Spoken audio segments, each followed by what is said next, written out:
XM 202.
Of the morning, while the city sleeps, an uncommon band of heroes unites to fight the forces of evil.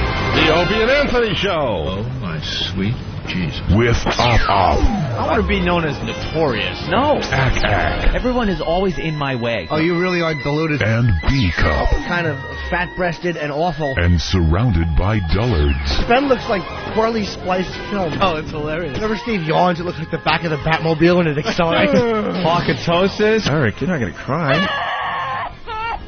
Shut up. And armed with superhuman powers. He pulls his pants down and just starts leaking into someone's garbage can. That's rule one. How about if he gives you the old chin tap with his helmet? That's all right with me. They are living among us.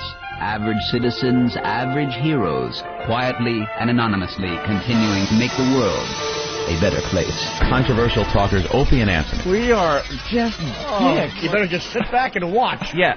Wait, what? The Opie and Anthony Show. Oh. But enough of this palaver. Let's get the show on the road.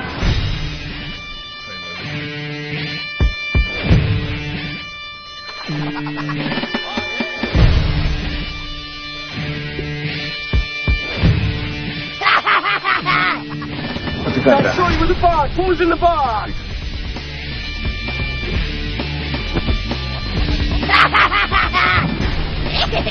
Oh, what's in the box? What's in the fucking box?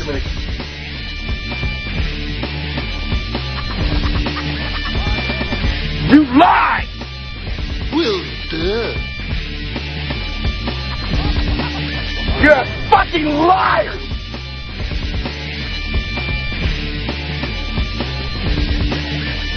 Shut up!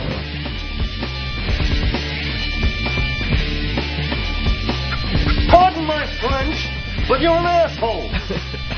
Asshole!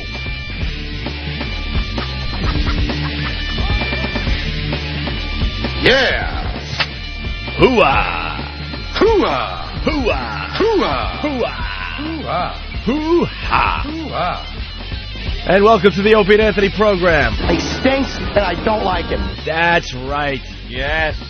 The Friday edition of the Opie and Anthony program. And then we hit the road again. Oh, my God. We're like a friggin' circus. It's a circus. We're living out of a suitcase. We're heading to Washington, what, Sunday? Yeah. Are you going to pack before Sunday? You going to pack? No, I'll pack Sunday morning, just before we jump on the train. Ugh, that's what I do. Damn train ride down to Washington. Choo-choo. More dopey-ass meetings. Have we got our meeting itinerary? Are there people we have to meet with, or we can be able to relax? I know they bring us down there for meetings, but they also bring us down there so we can do the show from there. Yeah, it'd be nice to be able to do the show and not have to worry after the show about sitting in those long-winded bore fests. That lead to nothing. Oh, it's just Well, you know, I don't care though. I'm a problem solver. Today, I walked into the office this morning. I sat at my desk and proceeded to freeze again because, what is it, 25 degrees out in New York today? It's about 25 degrees, and that's a good thing to have the air conditioning blowing at the outside temperature in your office. Because, again, the grill is still MIA over my head. Something we brought up at least 3 months ago. So the air, instead of being diffused along the ceiling... Which is a 30-second fix. Yeah, 30 seconds. It would take 30 seconds to fix this problem. Yep. It's been 3 months. 3 months. So instead of the air diffusing across the ceiling, it blows straight down into my chair. So I sit there freezing, shivering at my desk. So today I looked, I assessed the problem. I grabbed an old newspaper and a cardboard tube and shoved the newspaper up into the square duct hole that was blowing down on me. Problem fixed. You can cross that off your list, Washington. Cross off Anthony's freezing at his desk because the diffuser hasn't been installed in 3 months. Yeah, we used the New York Times. Yeah. Well, we don't read that paper. Nah. And then I heard one of the guys were in here in the studio looking up over my seat in here going, there's no problem in here. Like, it's fine. Like I'm an idiot talking about phantom drafts in the studio. How many times did I say in the office, in the office, in the office? Oh, my God. They don't listen or something. Why are you in a bad mood today? Huh? What? You're in a bad mood today. I don't know. Maybe I go from extreme paranoia to bad mood. Because I was paranoid this morning. Thanks to our own security guy, Master Poe. Is it starting to get light out? Yes, it's getting lighter faster. That is lighter cool, earlier, man. Yeah. Doesn't help when I'm walking in. Hey, that's really cool. It's still nighttime and pitch black. And I've got Poe's words from yesterday echoing in my frightened little head. Yeah, what did Poe say yesterday? Well, we're sitting in the office. After the show, right? And Poe comes in for his greeting. It's a little hello to everybody. Comes walking in the office. And then he goes, gentlemen, there's a big black guy walking around outside asking people, saying, I want to talk to you, come here. And then I guess, telling us not to speak to him. Right. Like I would have gone up, yes? Well, hello? Can I back up? I'd like to talk to you, but I'm worried about all this cash I'm carrying. Can I back up 1 second? Yeah. Yeah, we all get in here between 4 and 5 o'clock, depending on, who you are, I guess. Why don't you give the exact minute, Opie, and the location? Why don't you do that? Tell them what I wear and what you wear. And I said between 4 and 5, and then we're all situated in the office getting ready for the show, and then Poe strolls in about, 5:30 maybe? 5:40? Morning, gentlemen. And then goes, morning, gentlemen, and goes around the room and says hi to every single person in the office. And I'm like, now that we're secure in the XM studios, I'm so glad you have arrived. We've made it in. It's like the Green Berets meeting you back at base. Right. You know? That's what amazes me. We were just out in the trenches. He was hired, I guess, to protect us. Yeah. But, the scariest part of our protection is getting into this building, and he gets in the latest. He gets in the latest. Well, no, he did. Yesterday, he informed us of the big black gentleman that was outside asking, coming up and saying, hey, I want to talk to you. I want to talk to you. Meanwhile, Ben starts saying, oh, dude, that's the same MO the guy used when I was mugged. They come up to you and say, I want to talk to you. And Ben's giving his advice, just walk out in the middle of the street. He didn't say walk. He goes, that's what I do. He goes, run. If you're having a problem, just run out into the middle of the street. Yeah, because I'd rather be run over by mad daily news trucks and cabs that are racing around at 80 miles an hour on city streets at that hour. By the way, that's also the same MO someone uses when they need directions. Yeah, but it's the middle of the night to us. I want to talk to you. Know. So now this morning, I parked my truck and I have my little jaunt over to the studios. And I'm walking, and now Poe's words are echoing in my head. And every big black guy, which there just seems to be, that's all. It's me and big black guys in the morning walking the streets of Manhattan. And I'm so paranoid that I was waiting across the street, and I'm standing on the corner, and this large black gentleman was walking towards me. I swear, I look around like, oh, I've made a mistake. I'm not supposed to be walking in this direction. And I turn around and start walking away. You just start wandering away from him. And, of course, he's looking at me, and for no reason, I'm spinning around, walking backwards, looking at him. Shadows are scaring the shit out of me. Like, I'm walking, and I'm looking at my shadow, and I'm noticing there's light behind me. So if someone's behind me, I'd see two shadows. Yeah. And then all of a sudden, I pass another light, which casts a second shadow of myself. I get petrified. I spin around. I'm doing pirouettes down the street. I'm petrified because of what Poe said. You're petrified of being dragged into a doorway. And raped and robbed. And having your little pink anus raped. Oh. Gangster fag is going to come bursting out. I know. There's so many of these dark doorways. You don't want to walk. There's scaffolding that's leaves these dimly lit areas. Oh, it's hilarious. And then I was playing urine hopscotch because the homeless guy leaves a stream of piss every morning. He's got his blanket. He's wrapped up in his blanket. He's laying in, I guess, the jewelry store vestibule. And every morning, right in front of where his junk is, there's a puddle. His blanket's wet. There's a puddle and a stream running across the sidewalk. And you can't step in it. Because at some point you got to take your shoes off and untie your laces, and perhaps they drag in it. So I'm jumping over streams of piss in the sidewalk while I'm spinning around petrified of my own shadow. Welcome to my nightmare every morning. It's an adventure every single morning. Every morning. I look around like every possible angle. When I get here, I feel like the Army Rangers that got to the stadium in Somalia. Hey, I finally made it. Once again. Unbelievable. It is a nightmare. People are saying I should get on 57th and just yell, it's getting hot in here. Yeah. Well, it's just funny that Poe arrives after we're all safely in the building. Stay on the road, stay off the moors. Oh, God. Very good. And there's always like black Escalades and just creepy vehicles out there. Yeah, well. Like I said, I've said this many times, cabs that look like they haven't picked up a fare ever. Ever, yeah. Delivery trucks, but they're not delivering anything. And what the hell goes on while the city sleeps? It is scary out there. Because it's not nighttime where there's a lot of people maybe club hopping or walking around late night at work, cheating, just something where there's people outside. It's nothing. We go in at the time where the absolute dregs of society are still around. It's like the zombie hour.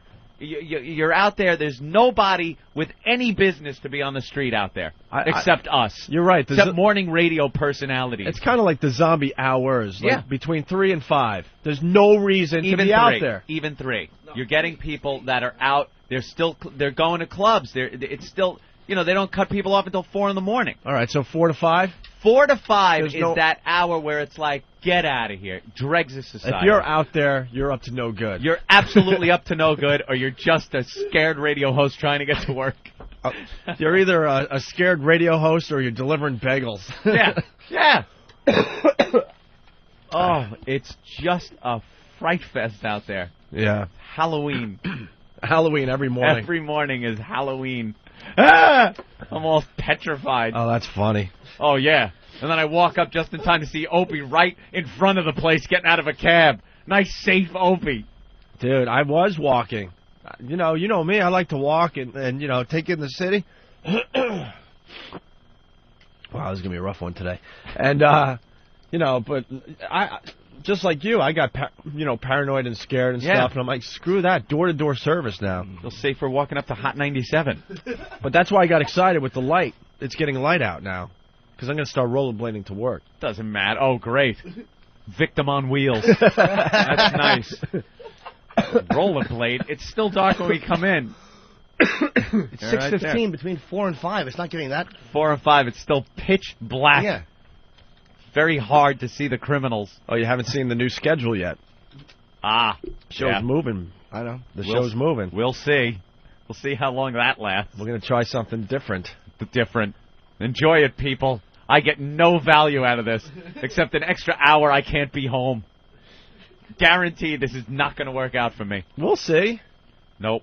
We'll see what happens. It's a 20-minute drive for me to come into Manhattan at 4:30 when I leave. If I leave at 5:30 because we start an hour later, if we start the show at 7, I leave an hour later at 5:30. I'm not going to get in time. I am going to have to leave. I'll probably be able to leave at 4:35 now. No, 5. No, 5. So I get an extra half hour in the morning. You get an extra half, and the rest of us get an extra hour. What's up, Paul? Good morning, guys. Paul, good morning. Did you see the black gentleman outside? Yes. You did? I did. You saw him again? Yes, I did. Where is he hanging exactly? He hangs right. What is the street? 6th and 6th. Yeah, 6th. He hangs right on 6th Avenue. He goes back and forth. All right, I don't go all the way to 6th. Yeah. I walk from Or do you? Wink, wink. Well, I will. I'll run to 6th if somebody's chasing me. It's very frightening out there. Well, you had me completely paranoid. My apology, but I expressed interest in getting you guys, picking you guys up wherever you are in the morning at 4 o'clock in the morning, and I was told that wasn't necessary. Yeah. We might have to rethink that. I think maybe a meeting outside the building. I think that'd be good. Okay. Because it's close enough to the corner of 7th and 57th, where if I go, it's getting hot in here, you'll hear me and be able to. I could see the building from when I make the turn. Right. And that's my treacherous part of the walk, is the scaffolding and the dimly lit doorways that I could be dragged into and savage. Ooh. Give me all your money and suck my dick. Oh, God. Yo, man, I would just be, kill me. Kill me, please. Kill me. As I was coming in this morning, I noticed on 58th Street the lights were out. So that would be a very bad spot for anyone. Yeah, the mafia's probably planning a hit. Oh, could be. Unscrewing the light bulbs, putting a towel around your hand. You know what I do, though, when I'm walking in? If I'm a little nervous about the darkness, I see ruffians. I'll walk by and start humming, I'm a police officer. Oh, that works. Yeah. Frightens them off. Yeah. It really works. I'm a cop, you idiot. Stop it. All right. But if you let me know what time, I'll be there. Yeah, we're gonna have to figure it out. Yeah. All right. And perhaps just the waiting outside, Okay. Not a problem. Yeah. Then I'll talk to Derek because I usually pick him up in the morning, and that's why I'm here like 5:35. So good that Put your collar up, throw the flowers out of your hand, and have you wait in front of the building. It's so good to know that Derek has full protection every day. It's good. Oh, is that who gets the bodyguard? Derek gets full protection. And meanwhile, he just kind of stands up and leans against the wall in there. No, that's Nathaniel. Oh, that's Nathaniel? Yeah, that's I thought the other guy was. No, that's, I think Danny. Well, then who's the guy behind the... That's Derek. The young molestable With the headphones on is Derek? Yeah, that's Derek. He doesn't talk much in the morning, but he does a damn good job for us. I thought the other guy. Now I got it straight. Young Timothy Hutton. All right. Timothy Hutton. Let's say hi to Rose in PA. Hey, Ordinary Rose. people version. Hello. Yeah. Crying one, the one that gets me hot. What's up, Rose? Hello, Rose. Nothing. Are you drunk or something? No, not yet. Wow, she's in a happy mood. Yeah, why are you laughing? Just in a good mood. All right, well, why are you calling the show?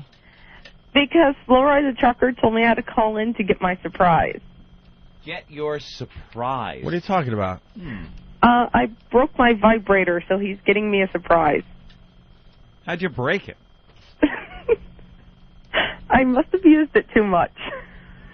What's with that laugh? I don't know. You're really annoying, actually. I don't know. I kind of like Rose. All right, Rose, we'll go with it a little bit. So why are you calling the show? He told me I'm supposed to call in to play a game. It's called Guess What's in My Pants. Guess what's in my pants, huh? We haven't played that in a while. We haven't. We really haven't. I don't think we've ever played it this early. Do you know how to play? No. You have no idea how to play. Are you a big fat pig? No. All right, good. That gets right to the point. I don't like sitting there and saying, how much do you weigh, how big are your boobs, how big are your hips. I don't want to beat around the bush today. today. Tap dance around that? Big fat pig? No? Okay, you're it. Well, how much you weigh? 140. Uh-oh. Are you 6'4"? Yeah, how tall are you? 5'3". So, Anthony. Yeah. Back to the show. Back to the show. What's wrong, Jimmy? Grab your mic back. That made me laugh. Is she delusional? Does she have a funhouse mirror at home? Hello? 5'3", 140 pounds? Yeah. Well, that ain't going to work. And everyone lies in one direction, so it's really 5'2", 150. Sure. 5'2", 150. Oh, if we'd have talked to her any longer, she'd have fessed up to being heavier and shorter. Absolutely. All right, big news today. It's on the front page of all the newspapers here in New York. Martha has been let out of prison, everybody. Martha's free. I was listening to the news station driving in, and my God, they had some woman on there that was outside the prison cheering for her when she left, and then they asked her why she was there supporting Martha. And she said, I want to support this woman who was put into jail under false pretenses. She was put in there because she's a powerful woman. And that's the only reason, because the men couldn't take the fact that there's a strong, powerful woman, and they had to put her in jail. Had nothing to do with her trying to make an extra couple of grand through a stock deal with information she shouldn't have had. Had nothing to do with that. It's because she's a woman. Of course. And do you think Martha cares that this woman is standing up for her? Absolutely not. She'd step right over her. Martha Stewart's known to be a real bitch. Martha's sipping some really good champagne right now while you're standing out in the cold, you loser. And there's nothing that makes me more sicker than somebody saying that it's a power. No one in America is afraid of a powerful woman. Yeah, all right, why did they throw Gloria Allred in jail, or Oprah Winfrey, or Hillary Clinton, or Condoleezza Rice, or Madeleine Albright, you know, or Marsha Clark? Stop. Powerful women. All powerful women. No one's scared of powerful women. She's fine. She has a great career, Martha Stewart. She's better off now than she was before she went to prison. Controversy in the end always helps. Yep. Martha Stewart's going to be bigger than ever now. Yeah. And she was huge before she went to jail, obviously, but now watch what happens. Her stock's doing great. Her star is rising, they say, Anthony. Her star is rising. Her star is rising. She's got a whole new thing. She was kind of getting, stale. Really. Right. Her product line and everything, her cooking shows, she was real hot for a while. And then it kind of slowed down. Now, right back on top. She probably got some cool prison tats. Nice.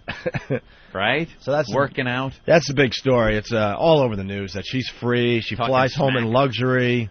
Yeah, private jet. Yeah, while this woman's outside the prison. Relax. Bitching that she's in jail because she's a powerful woman. It's all the women that Martha befriended in jail over the last 5 months. And you think she's going to be writing back to them, pen pals in prison? Don't sit around waiting for that phone to ring. Yeah, It was all cute in the news. Oh, Martha made new friends with blah blah and blah blah. Look at her on the park bench enjoying a cup of coffee with one of her new friends.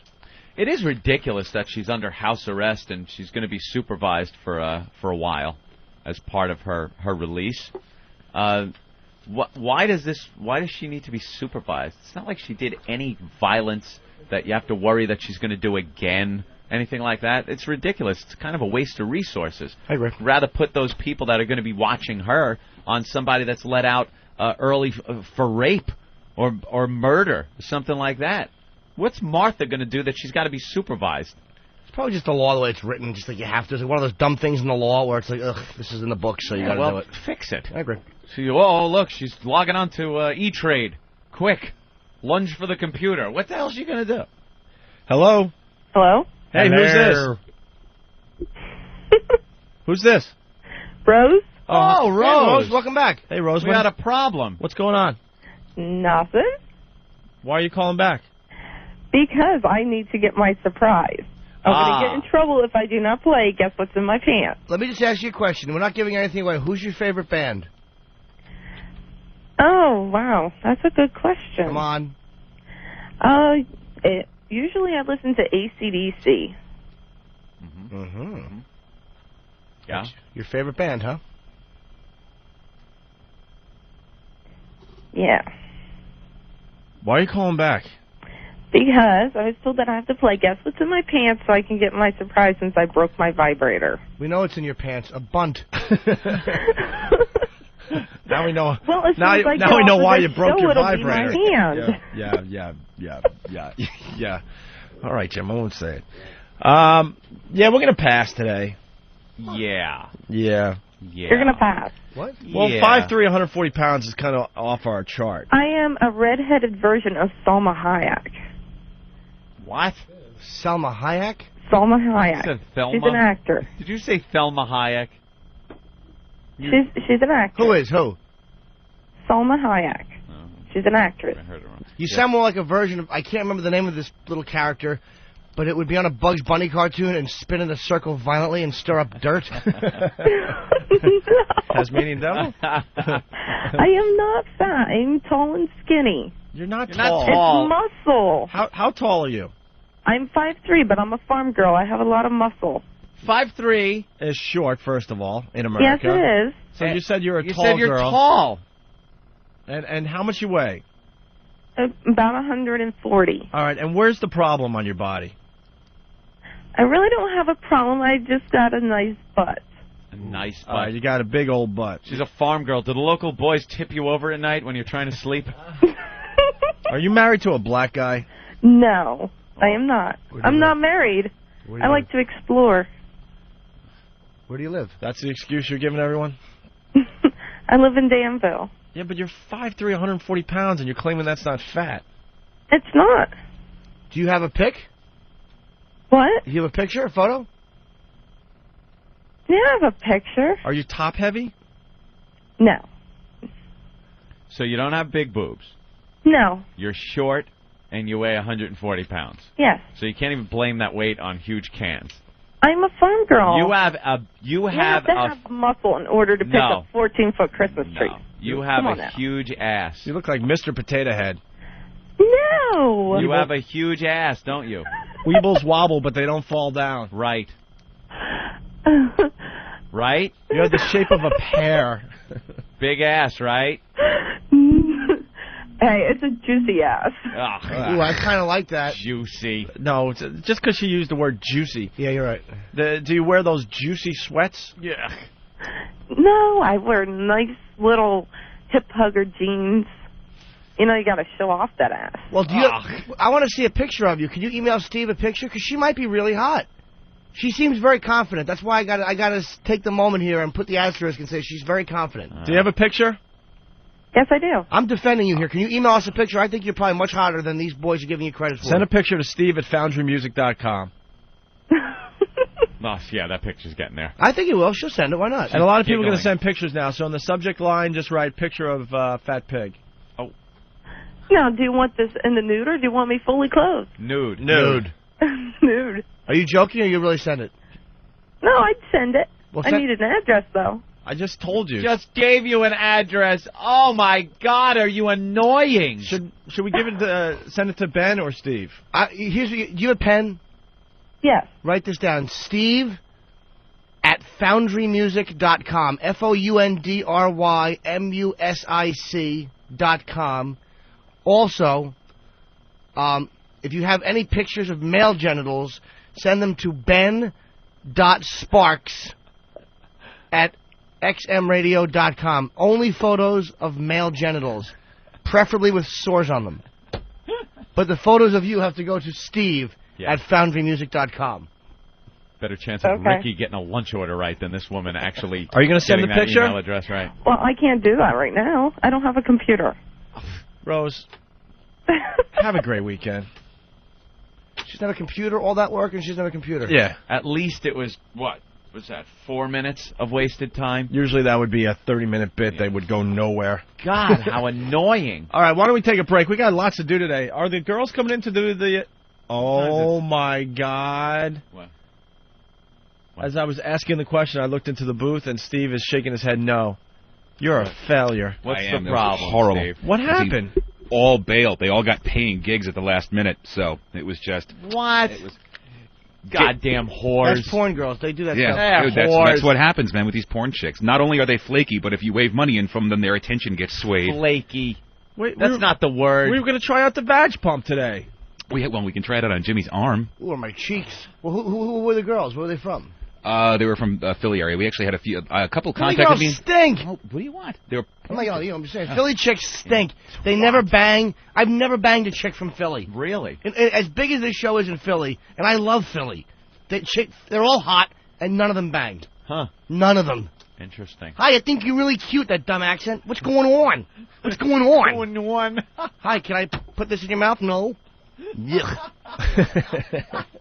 Hey, what's going on? Listen, man, we got to get girls for the vag pump. You know what? We actually had a bunch willing like 2 weeks ago, but you guys weren't into it then. So it was like, all right, can you wait? And now half these girls are back on the West Coast, so it's a This is timing a issue. big-time radio show. I know it We is. need girls to try out the vag pump today. How about Joe Gallant? Did you call him? They should get AIDS. They should all get AIDS. Is there... Talk to my grandson, Morris. He's got AIDS. Come on, talk to him. Talk to Robert. Should we put out the slut signal? Yeah. Any sluts in the area that want to... Can we get a crackhead? Help us Off try the out the vag streets or pump. something? Come on down to the studio immediately. Suck a bunch of cheese out of there. See the thing fill up with Gouda. Oh, imagine that. You put the vag pump on, it just sucks stuff out. Like cheese whiz. Dude, this was supposed to be our big Friday show. Yeah, I understand damn that. it. I understand. We like to get a little crazy on Fridays. Wow. Get a little looser. Look, we're crazy. And we were supposed to have naked girls in here and the vag pump. I know. That was the whole show. We have the vag pump. Yeah, we have the sex bagel and a vag pump. It's not quite the same thing. I know it. Well, what are we going to do? We could put it on Eric.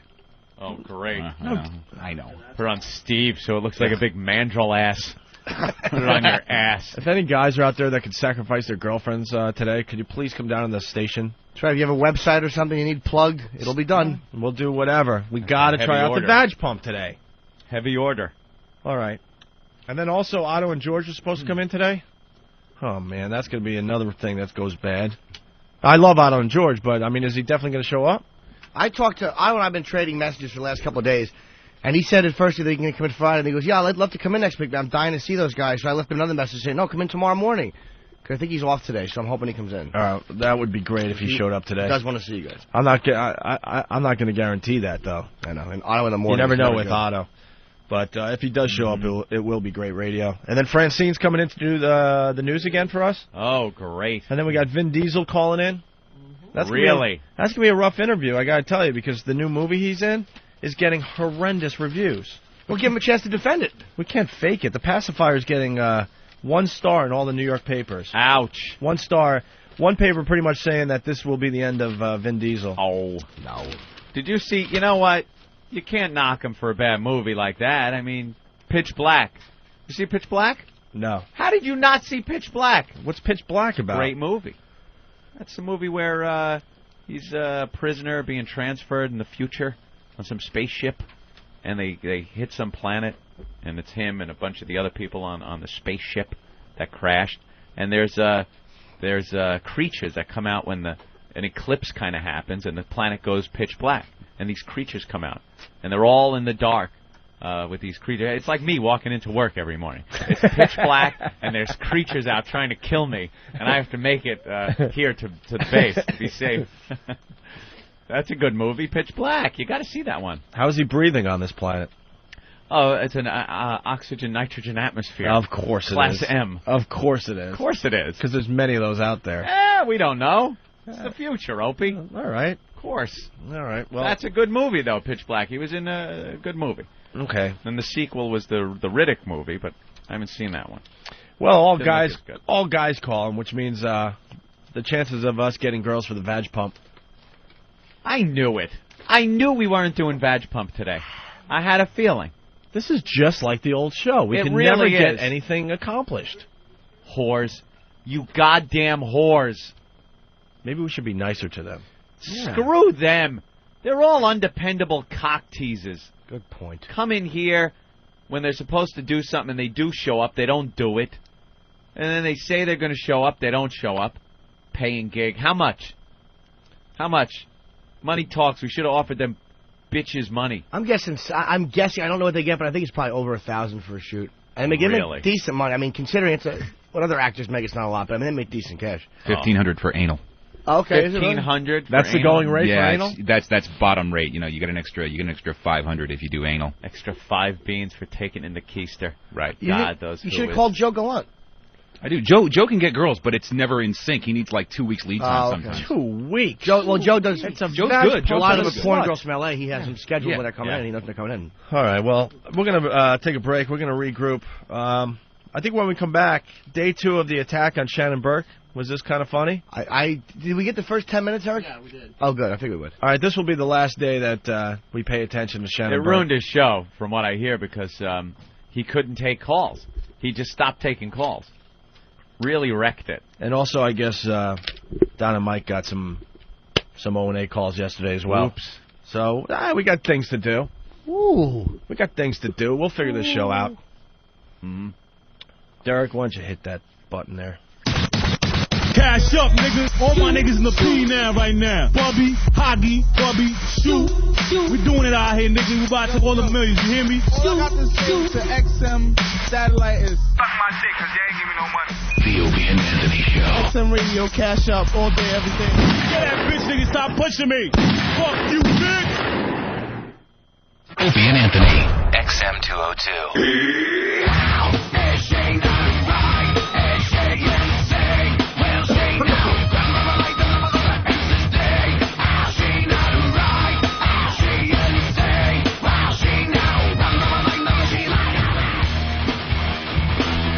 Hey, Bob, what do you have for the program? Hey, guys, good morning. Morning. How you doing, Snuggle Bunny? He's wandering around. I think he had to take a leak. Well, give him hugs and kisses for me, will you? All right. Listen, guys, we love you in Chicago, man. We're spreading the virus. I just had an idea. Why don't you get Patty in there, wave some cash in front of her, and get that pump on her. You think Stalker Patty would do the vag pump?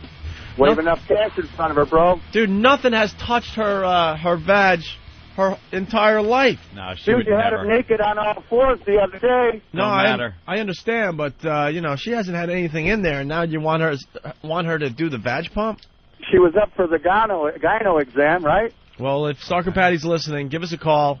We want to see if you want to do the vag pump. You guys rock, man. Punching out. All right, thank you, Bob. That ain't gonna happen, right? No way. I hope not. Yeah, really. Who the hell wants to see that? All right, let's get into some show. So, Shannon Burke, the attack on his show, day 2 yesterday, I heard was very, very funny. Yeah. We got a couple... Before he stopped taking calls, there were some smart asses from our show, from our message boards and whatnot, and I guess Eric got a call from one of the guys from Shannon Burke's show last night. Oh, really? Yeah, Eric, what was that call about? Sorry, which one? The Shannon Burke thing. The original phone call? Oh, the one I got from his sidekick. The sidekick on his show didn't know what was going on. He wasn't there that day. Is he the black guy, by the way? Yeah, the black guy, Kevin. He used to work with him. He's a cool guy, but he wasn't there for a portion of last week, so he didn't know what was going on. He came back Monday, and all of a sudden they're getting all our phone calls. So I explained to him, and he said, I don't think Shannon said that. I showed him the audio. I said, here's what he said. And then he said, look, I can't speak for Shannon. That that's his own comments, but I have nothing against you guys. I said, that's fine. I said, here's the phone number. Shannon wants to talk. Give us the phone. Have him call into the show. And left it at that. And then the email he sent was what was real, like, their XM failure. Like, he wasn't kidding around. If he busted balls and said something, we're not idiots. We know when someone's kidding. We know when someone's just, fucking around. Kidding. But he wasn't. He was serious. He meant it. Well, the last 2 days, our listeners have completely taken over his show in Orlando. And this will be the last day we spend on Shannon Burke, and then let him go back into obscurity. That's the beauty of this. It's just this is fun. Yeah, so it's fun for us. It makes good radio. But, you keep pounding away day after day after day, you're going to make the guy a little more popular than he already is. So we had our fun, and that's it. So this is the last day. We had our fun, and we move on. Mm-hmm. And we're not talking about cool guy anymore, right? Who? What? Exactly. So a bunch of our listeners got on the program again yesterday. Mm-hmm. This was really funny yesterday when we did the calls from the other day. Oh, yeah. So, he's trying to do a talk show, and he's just getting bombarded. Really annoyed him. He couldn't take calls anymore. He was screening his own calls. It just really upset him. All right. Our listeners are buffoons. Let's go to this one. Here's Patrice in Chicago. Patrice, you're on Real Radio. Yeah, you were talking about, how they're talking about trying to extend, decency fines to satellite radio. Right. I think it's, I hear a lot of people arguing about how this is unconstitutional, it's a bad idea, and I think they should extend it even further to, faggoty faggoty tattoos. Why would you cut that off? Oh, that's very funny. Faggoty tattoos. If he's cutting that off, man, you just know the listeners got to him. That is funny. Faggoty tattoo. Is that an FCC violation to say that? I don't think so. I don't think so. You just know our fans got to him. Absolutely. And he has nothing. He can't go with this type of radio. Here's Nathaniel in Altamont. Nathaniel, how are you? Good. How you doing, Shannon? Good. What's happening? Hey, actually, SBK. Yes. It doesn't count when you got two guys? Not unless you're gay, I guess. Wouldn't count for me. It's not gay as long as you don't make eye contact. Yeah! As long as someone's privates don't brush up on your leg or something while you're moving around. No touching is involved. So, and about the porch comment. Man. Right, porch monkey. I haven't heard that, but have you heard them called golfers? Golfers. That's great. Oh, he's really quick on the draw. Why is he cutting him off so fast? He's so paranoid. He's sitting there with the dump button, waiting. He's really paranoid. He's just cutting everyone off. I hear he's cutting off legitimate callers. Yeah, we have an example on the disc there, too. He's cutting off his own real callers. Here's Connor in Sebring. Connor, you're on Real Radio. Connor. Hey, what's going on? Not much. Just wanted to say, have you seen my mommy? No, I haven't seen your mother. That was not one of his callers. No. Oh, it's later on in the disc. Oh, what a dope I am. That's funny. Yeah, calm down, Jimmy. Jesus, that was another one of ours. Yeah. Here's Greg in Orlando. Greg, you're on Real Radio. He's for you. What the hell was that? Because it went right in a row. It was Patrice, Nathaniel, Greg, Tony, all in a row. It was all. We had his whole phone line lit up. Here's Connor in Fort Lauderdale. Connor, you're on Real Radio. Hey, what's up, man? How you doing? All right, good show. Hey, I wanted to tell you what porch monkey meant. All right, go ahead. Opie and Anthony, you redneck. Here's. Yeah, write it down. 407-916-104. Write it down? What, are they taking phone numbers? For the dump log, and apparently they have caller ID, so they're writing down phone numbers. Yeah, write it down. And what are they going to do with the fans? Hey, call us up. Tell us about Porch Monkey. What? Yeah. Let's talk to Sean in Winter Park. Sean, you're on Real Radio. Sean. Hey, how you guys doing? Good. I work for Rollins College, and we did this poll, mm-hmm. and the black respondents are more likely to have their minds made up than the white respondent. More minds made up any particular way, or? Towards Jackson negatively. If you go to, the results are on ebullet.com, and it's a very scientific study. All right. So they've already made up their minds that he's not guilty? Opie and Anthony. But he's guilty or not guilty? Right. Ebullet.com. They said he was guilty? Black people already made up their mind. Huh. And then he tries to to just keep the conversation going. Like the guy never said that. Yeah. He's just acknowledging part of his phone call, the setup, the fake setup. Yeah. Like the guy called to slam you, but he gave you a legitimate poll, you idiot. Eatabullet.com. The results are on eatabullet.com. That's right. And it's not gay if you don't make eye contact. It's something I said on the show once. Fool. So glad you chuckled in studio. I guess here he is dumping out of a real caller because at this point he's so paranoid. Here's Dan on the cell phone. Dan, how are you? I'm doing great, Shannon. How you guys doing today? Great, thank you. Hey, SBK. Yes. You're saying that because of Michael Jackson's fame, he can't get a fair trial. Before O.J.'s trial, how many people did not know of his name? He was just as famous, and in the eyes of the... Uh-oh, sorry. He was just as famous as what? He was going to say... Is he gone? I think I actually... Yeah, you hung up on him. He was just as famous. Yeah, everybody knew O.J. Wow. The guy was... He was talking about O.J., and the guy he hears O and freaked out. He freaked out. O and A, J. That is a phony. You got to be able to just go with this stuff. That's funny. If this is what's going on your show, you just got to be able to, roll with the punches, as they say, Anthony. Hi, you wanted to talk to Shannon? How you doing, Steve? Not yet. Oh, yeah, at this point, he's just screening calls live on his show. Hi, you wanted to talk to Shannon? How you doing, Steve? Not yet. This is Steve. Did you want to talk with Shannon? Yes. What did you want to tell him? Real quick. The computer crashed. I just want to put the information back up again. I want to talk about the Michael Jackson case. Yeah, what do you want to say about it? About him, what kind of jail he's going to go to, like a Martha Stewart jail or... Where are you calling from? Jail. Long Island. You calling from Long Island? Yeah, I'm listening on Real Player. What is that? On the website. Never heard of him, man. I don't think we're on it. What's that? What did you plan on saying to Shannon? I wanted to talk to him about the Michael Jackson case. Yeah, I mean, well, what in particular did you want to say to him? I wanted to talk to him about Michael Jackson going to jail. Okay. And whether or not he's going to go to jail? Or... What's that? Whether or not he's going to jail, is that what you're going to say to him? Yeah, well, no, when he's going to jail, and he's probably going to go to a jail like the Martha Stewart jail, like a push jail. And I wanted to talk about, like we were talking about the monkey sex stuff before. There's like websites on how to court animals, like dolphin. There's one that's dolphinsex.org. Oh yeah, I've seen that. Yeah, hold on. I think you'll like. You know what? I'll tell you what. I'll just tell him what you wanted to say. Okay, thanks. Now he is right about that though. Oh, it's a great funny way to handle it. We could hear the phone screening process live on his show. The callers that don't get picked. Fantastic. So there you go. You guys did a great job. Fantastic. He's ruined his show. Yeah, these 2 days. These calls weren't as good as yesterday, but we made our point. The problem was they were a little more ready. Yes, they were all a little ready the day after, and they weren't taking as many calls. Right.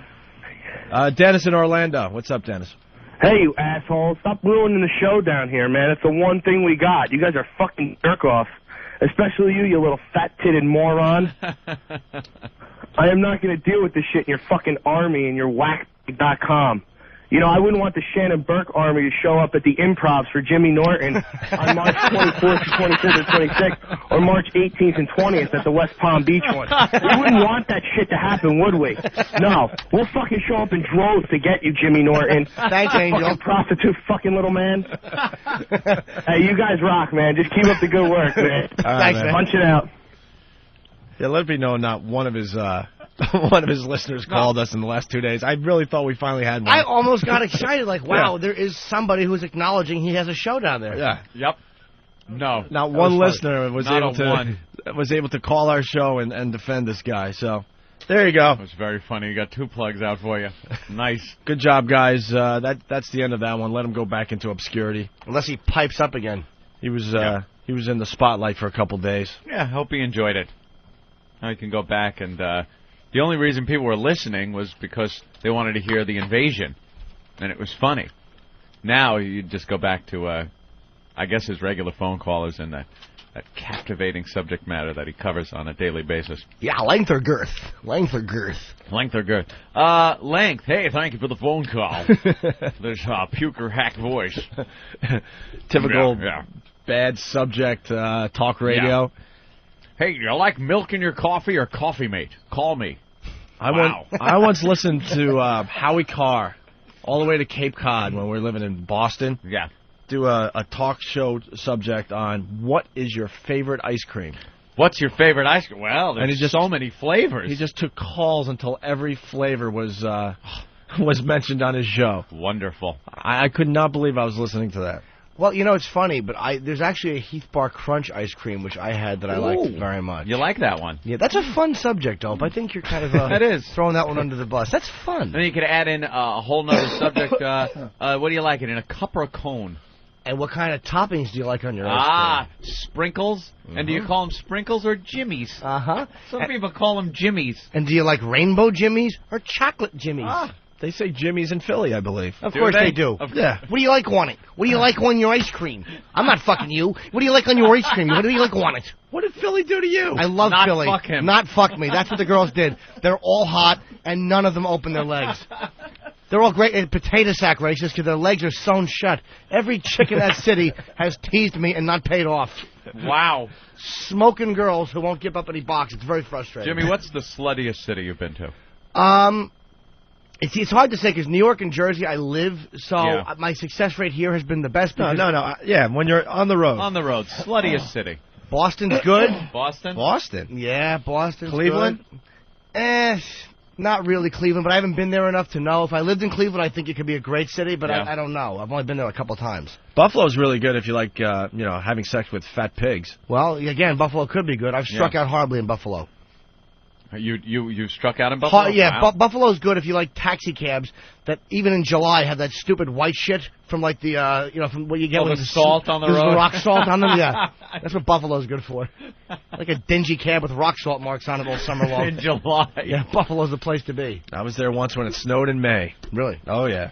You ain't kidding. I got all my food. Who's that? Nathaniel? You did a great job. Thank you. What's his Travis. name? Travis? Yeah. I have no idea. That's young Travis. Yeah. He's a go-getter. He's an eager boy. I went off my usual menu, and he did a fine job. I know you did, because we're smelling the deliciousness. What is that, Ant? Isn't a cinnamon bun just a happy fragrance to waft through the air in this studio? And unlike Jimmy's farts or... Yeah, well, look, he's... that goddamn oatmeal concoction you make. Yeah, but at least I'm not farting afterwards. Everyone, nothing will move in there. Egg whites, that when you open up the things that egg whites in here, it just smells like ass. Well, look, he's already getting ready for a fart. He's lactose intolerant, basically. Got a bunch of bran in front of him and his milk. He's got Raisin Bran Crunch, which is like just... If you want to fart all day, that's what you eat, Raisin Bran. And then he's got the milk because he's lactose intolerant. I'm thinking really bad gassers by 9 o'clock. Can I say that if you continue this line of conversation, I'll order a coffee with half and half. You don't understand what you'll be getting yourself into. Well, Anthony, heavy cream. Just keep ordering the cinnamon buns, all right? All right. We got that train ride Sunday, too. Metro Liner Burger coming up. I'm not even sitting next to you on the train. No effing way. I tried one of those. They were like pieces of hoof. The what? In the burger. This is awful. The Metro Liner Burger. Ugh. Just horrible. All of a sudden, your intestinal tract becomes an acela. Here it comes. High speed. That's funny. Horrible. We also got some time on Don and Mike's show yesterday, Anthony. Oh, yeah? These dopes play right into our hands. Sure. We really don't care what you say about us. Just say our names. You played right into our hands. That's all that matters. We're attempting the biggest comeback in radio history, and we're going to need some help out there. And these guys are playing right into our hands by mentioning us and telling everyone where we're broadcasting. Did they? Pesky listeners. I believe so, yeah. Well, we got one of the greatest radio stories ever. Don from the Don and Mike show ran over his little dog going to work. His little dog, Rudy. That I guess they bought when I was reading, like, his wife had a eulogy online or something. Are you shitting me? That someone emailed to me. Was it real, or was he goofing on you with this email? No, it's real. It's real? She explained where they got Rudy and stuff, which was New York City when Don and Mike were attempting to do radio in New York and failed miserably. Yeah. So they got it from a little doggy store on the Upper East Side. Eric, you got that email? What email? Wow, you're just not in sync with me today. Doing a bro. million other You're things. usually really good. What's wrong? Nothing. Just getting a lot of other stuff. You're sick done. too, right? Yeah, very. So wait a minute. You're saying that he backed over two things? One was the puppy, and the other tire went over the Arbitron books. 0.7 in New York. You zilch. But he's going to make fun of us. Yeah. Yeah, all right. Hey, hanging out by the skateboard stand. Don from Munaki. Fat, unfunny fuck. Oh, you got it? Is this there it is. Wow, that is long. Anthony? So how much eulogy? And a little picture of the little doggy. Aww. Can I ask, how much attention does his wife need that she always has to be on the air or blogging? Can't you just do your job, cook dinner, and go when Fatso gets home? That's your job. You're not a talented on-air personality, sweetheart. Sorry. Wives, He's a cute little fella, though, the little dog. He was. Wives stink on the radio. Always. Oh, really? You want me to read it? I can read it briefly. Yeah, go ahead. Rudy, from Frida's column on the website. I can't listen to Don's show today because he's going to talk about Rudy. Seems dumb to be this sad about a dog when there are so many bigger problems in the world. But what can I do? I've lost loved ones before, family members, and I know that whether it's a human or a pet, you just have to get through it and wait for the sadness to subside. Rudy was a fluke from the beginning. A fluke? I thought it was a dog. We already had 2 dogs and didn't need a third. But I was in New York City watching my husband fail miserably. Oh, which part did I add in? And was surprised to find a Chi-Chi pet shop while walking around the Upper East Side. This place was so fancy. It had a huge chandelier in the foyer and everything you could ever imagine to spoil your pet. If you had more money than sense, ha ha ha. I'm an animal lover, and I know that pet shops just encourage the puppy mills. But that doesn't mean I can't stop and look at the puppies. And this shop had the cutest, unusual breeds with coats colored I'd never seen before. Just to tease Bart, I called him and told him that I had just seen the most adorable puppy, and of course he begged me to get him. I told him that we couldn't, and using Don as an excuse, I said Daddy didn't want another dog. When Don heard that he was being made the bad guy, he called my bluff and told me to go ahead and get the dog. It was my decision. I want to puke. Is this just awful? I want to puke. You know what dogs she should have bought? Those 2 that mauled that lawyer in San Francisco? Oh, God. They should have killed her in the doorway. Just attacked her. God, I want to puke. People actually live like this? Yeah. Daddy's the bad guy. So I did the dumbest thing possible when there are so many dogs that need to be adopted and so many less expensive places to get a dog if you're going to buy instead of adopt. I took home a little Cairn Terrier or Karen Terrier from the pet shop in New York.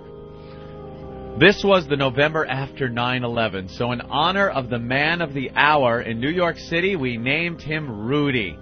They named their dog after Giuliani, huh? How That's awful. Good. Did it have a little comb over and prostate cancer? They should have named it Failure. And New York City Failure. By the way, Daddy is the bad guy. Fine, they use the same excuse that Hedda Nussbaum used. Stupid. Oh, God, I am so glad I'm alone, man. I can't live like this. Why am I alone? People live like this? Rudy was small, feisty, untrainable, and the sunniest creature I'd ever seen. Although he was slowly becoming more reliable, he couldn't be trusted not to pee when the mood struck him.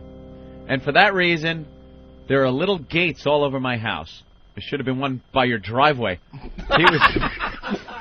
He was fearless as long as he had Clink at his side. I guess Clink is another one of their dogs? I guess. Funny name. When he went on walks in the woods, he would dart after any animal he spotted, thinking he could bring down a squirrel, raccoon, or a deer.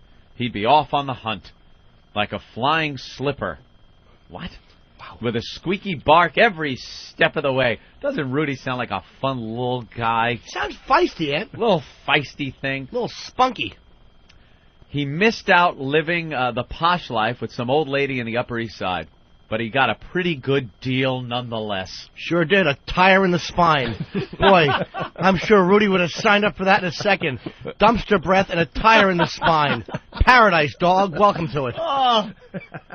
Dog eats his ass just to get the smell of his breath out of his face.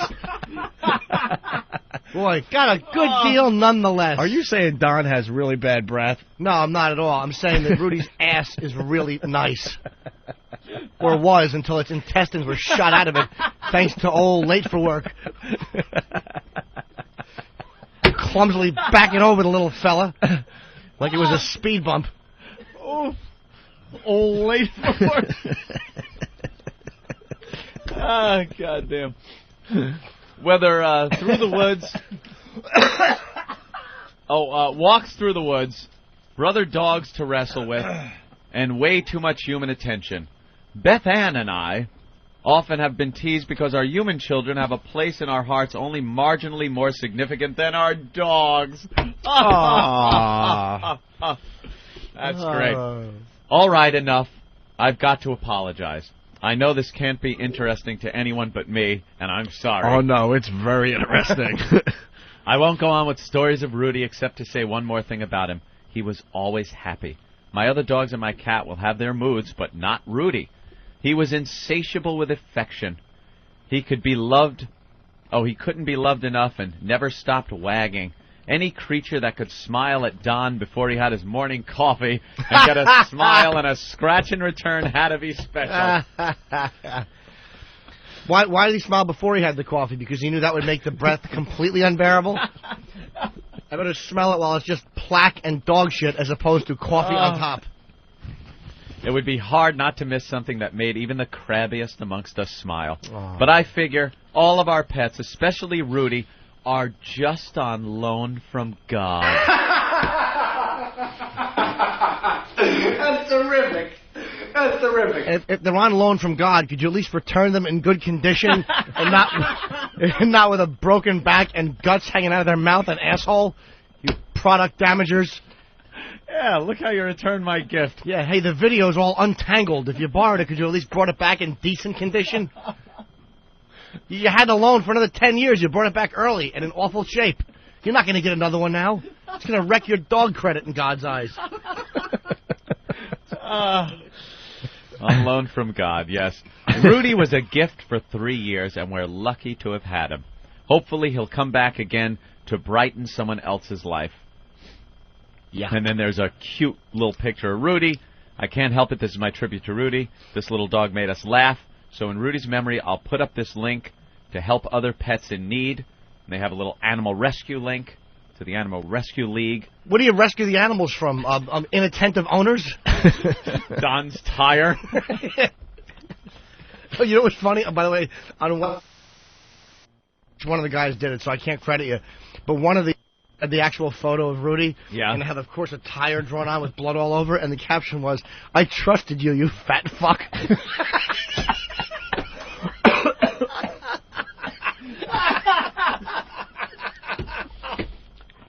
Trusting little dog. You just know, too, he was jumping around the car because he, there's his master, and he's all happy to see him. He's leaving for work. Don just going, get out of the way. Come on, get out of the way. Oh, my God. Puts it in reverse. Little Rudy jumping up and down and all of a sudden jumping. I'm so happy to see him. Oh, the pain! Why the pain? Not understanding what it's all about and why his master is inflicting him with such pain. Ow, why have you hurt me when I've only given you love? Ow! Yeah, and then slowly death creeps in. Well, he didn't know to get away because Don was going, shoo, shoo. And as far as Rudy's concerned, that's what his breath smells like, the underside of. Little Rudy. Gone. Gone but not forgotten. Yeah, not forgotten at all because our listeners got into the program yesterday, Anthony. Hello? Why are you calling a radio show that's just begun? You must have something important to say. Yeah, how much is that dead dog in the driveway?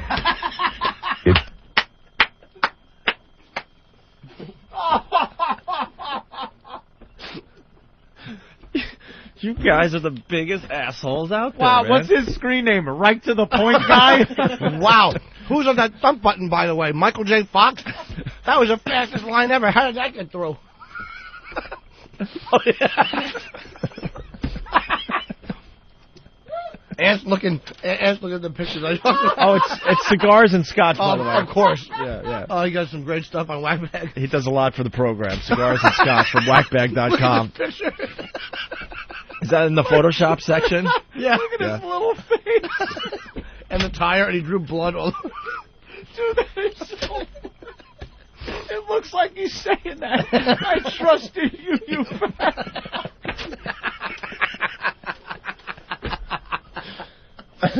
Holy shit. God damn, that is brilliant. He looks all sad. God, you heartless bastard. Oh, my God. Oh, I can't. Hello? Why are you calling a radio show that's just begun? You must have something important to say. Yeah, how much is that dead dog in the driveway? It didn't take long, did it? No. It's almost like what the 24 hours have passed. That doesn't hurt. It doesn't hurt. I bet it hurt the dog. You waited for a long time to do this. It doesn't hurt. I only wish it was your head. You know, wow. I do give Don and Mike some props. Yeah. This is the difference between Shannon Burke and Don and Mike. Shannon Burke, didn't know what to do. At least these guys are going with it. Just went with it, left them on the air to make little injured doggy noises. At least they took the call and went with it and tried to do some kind of radio with it. But unlike Shannon Burke, who's just a newbie in the business, obviously. Doesn't hurt. Doesn't hurt. Too bad the little fella couldn't say that when your tire was clumsily crushing him in half. And when you're saying doesn't hurt, know what that translates into? Don wants to strangle this guy. It hurts really bad. Because you know something? He's laying there in bed with Frida, who is just crying her eyes out. He spent the whole night like that, having to deal with that. And he comes in and some heartless bastard... How much is that dead dog in the driveway? And then he's just making dog sounds in the background.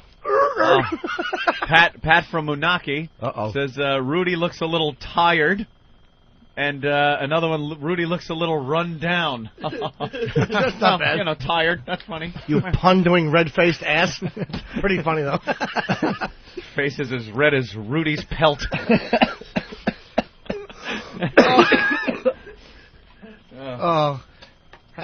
Your little dog is now a shish kebab in some Korean joint in D.C. Right now, some expressionless illegal is fucking munching down on his mid-thigh and calf. Shoving in his mouth with those chopsticks. But then again, I could have been riding a tricycle to squash your head. Washed it. Well, you're very funny. You're a very funny man. Hilarious. Thanks for thinking. Is there anything else we can do for you? Oh, and they suck. What? Well, he's right about that. He's right about that. Yeah. He's right about that. That's Mike, but Mike doesn't really believe that. We know that. Yeah. We have a picture of Mike wearing an Opie and Anthony T-shirt, so, I mean, stop. I don't think I have any Don and Mike shirts. No, I don't think we've ever worn a Don and Mike shirt, but Mike has worn Opie and Anthony T-shirts.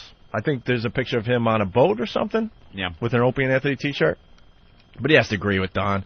Did he hit a dolphin? What was that? That was that type. That type. I get that little. There we are. See?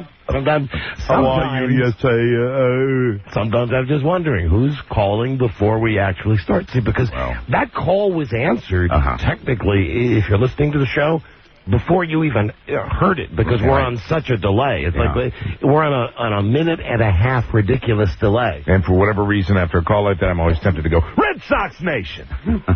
Thank you. Seems appropriate. Thank you very much. Okay. Hello, Don and Mike show. You go back for more. I'll try one more. All right. Hello. Broken leg. Hello. What happened? Did you break your chair? I'm having a bad furniture day. Hello? Why are you having a bad furniture day? You trying to build a ramp that a dog could hide under? You animal killer. No, that was Mike, I think, having a bad furniture day. There's just one fat pig with two interchangeable heads. What, did Don roll his chair over his foot? Bad furniture day. Oh, well. Ow, get off my foot, Don. Most guys that do radio are just really fat guys. Yeah. I have just a really quick dumb story. And when I was just starting out in the business, I was working in Rochester. The biz. And, the studio was really, really nice. And we had these really, really nice, chairs and stools. And we had a guy that had one of the best voices in radio history working. I don't want to give his name away because he actually is a really nice guy. But he weighed about 400 to 500 pounds easily, and he was breaking all the chairs in the studio. Really? So one of my jobs, because I was just a plebe back then, was he was a weekend jock. On Friday after my shift, I was doing like late night Fridays or whatever. I had to hide all the chairs. Hide all the chairs in the closet. Or you break them? And lock the closet door because it was getting expensive because he was breaking chairs almost every weekend. He was that fat. Oh, bad furniture day. So when he said bad furniture day, it just brought back a quick memory. But. Hello? What? What is this? What have you just handed me? That's the guy who just called. Oh, the guy that just called? Oh, great. Hold on. I'll call him back. Oh, good. Is your chair okay? Yeah. It doesn't seem like fun. Yeah, it's just a momentary glitch. But I'm a professional. It's a shame that chair isn't made of Look it up in the book. Revolutionary Tempur-Pedic material. I wish it was, how do we get this to the consumer? Thanks for coming in, Bill. And no heavy lifting. Give me a second. Because this guy I will put on the website. What the hell? He was just a jerk. Wow. He's annoyed. Whoa. Oh, careful. I don't have his permission to put his voice on the air. I'm sorry. Mike is breaking his chair right now. Sorry. Mike, I'm sure it's faulty construction. Wow, I thought we did nothing on our radio show. My God. There's nothing going on here. And this is the edited version. Yeah. I told Steve, edit this down. And he's talking about putting this guy's phone number on a website. I am sure it is faulty construction. How about Mike? just a little lemon? Junior? Can I just get a little lemon in my water? Hey, no, I'm still waiting for this guy to pick up the phone. This brave man that called about my dead dog. Junior, just a drop of honey. Just a little honey. Why are the cabinets locked, Junior? Yeah, hey, Paul. Hold on, I'm going to leave a message. Okay. Really great. Uh-oh. Okay, hold on. This should be good. It's going to leave a message. All right, where we go? Hey, Paul. Hey, Paul. Hey, Paul, it's Don from Don and Mike. Remember that funny call that you made right at the beginning of the show about my dead dog? Hey, guess what, Paul? www.donandmikewebsite.com. In the daily recap, I'm going to put your phone number there because the internet is the wild, wild west.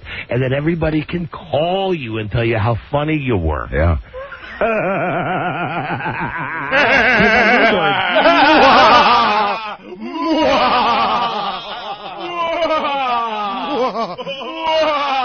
I come to suck your blood. Wait, that's not yours. It's your dog's and it's on a tire. Great. Nice Dr. Evil laugh.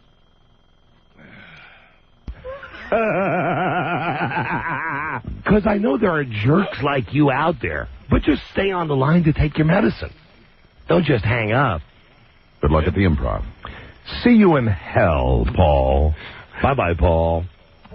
You'll be the fastest burner of all time. What? See you in hell. See you in hell.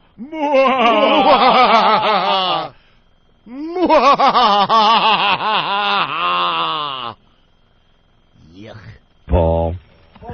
You'll be the fastest burner of all time. Of all time. Of all time.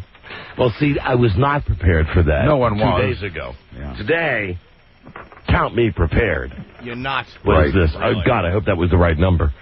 He's prepared 2 days later. He got over his dead dog quickly, huh? 2 days? You murdered a loved family pet and you're over it 2 days later? Well, you're a sport. Wow. You killed it.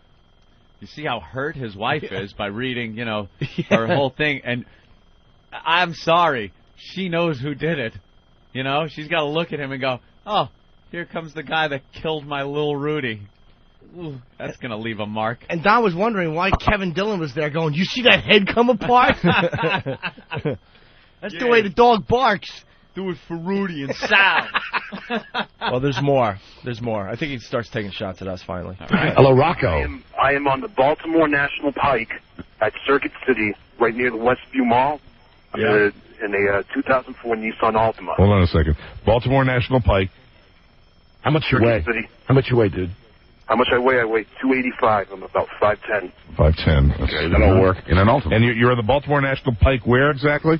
At Circuit City on my way to visit my buddy Chester, who has a bit of a liver problem. All right, hold on a second.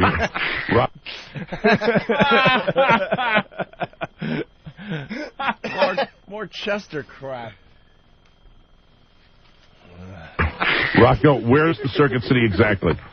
It is, if I am going, I believe it's eastbound. It's on your left side. It's right before 695. What town? What town? Catonsville. What kind of car? Do you mean Catonsville? Oh, what what kind of car? A Nissan Altima. I said. Okay. Oh, Buzz, you said that. Right. Did you mean Catonsville? Catonsville. Or Catonsville, or what? It is Catonsville, Maryland. Yeah. Are you an angry fat guy? There you go. Hey, ass, guess what? We got a delay. Anything else you'd like to say? Punching out. Yeah, there you go. Punching out. Punching out. Let's see what happened here. He hit the delay because the guy started mentioning our names and stuff. Yeah, listen, you could hear the phone call jump. Like, anything else you'd like to say? Punching out. Hold on, man. Wait, what happened, Opie? Are you an angry fat guy? There you go.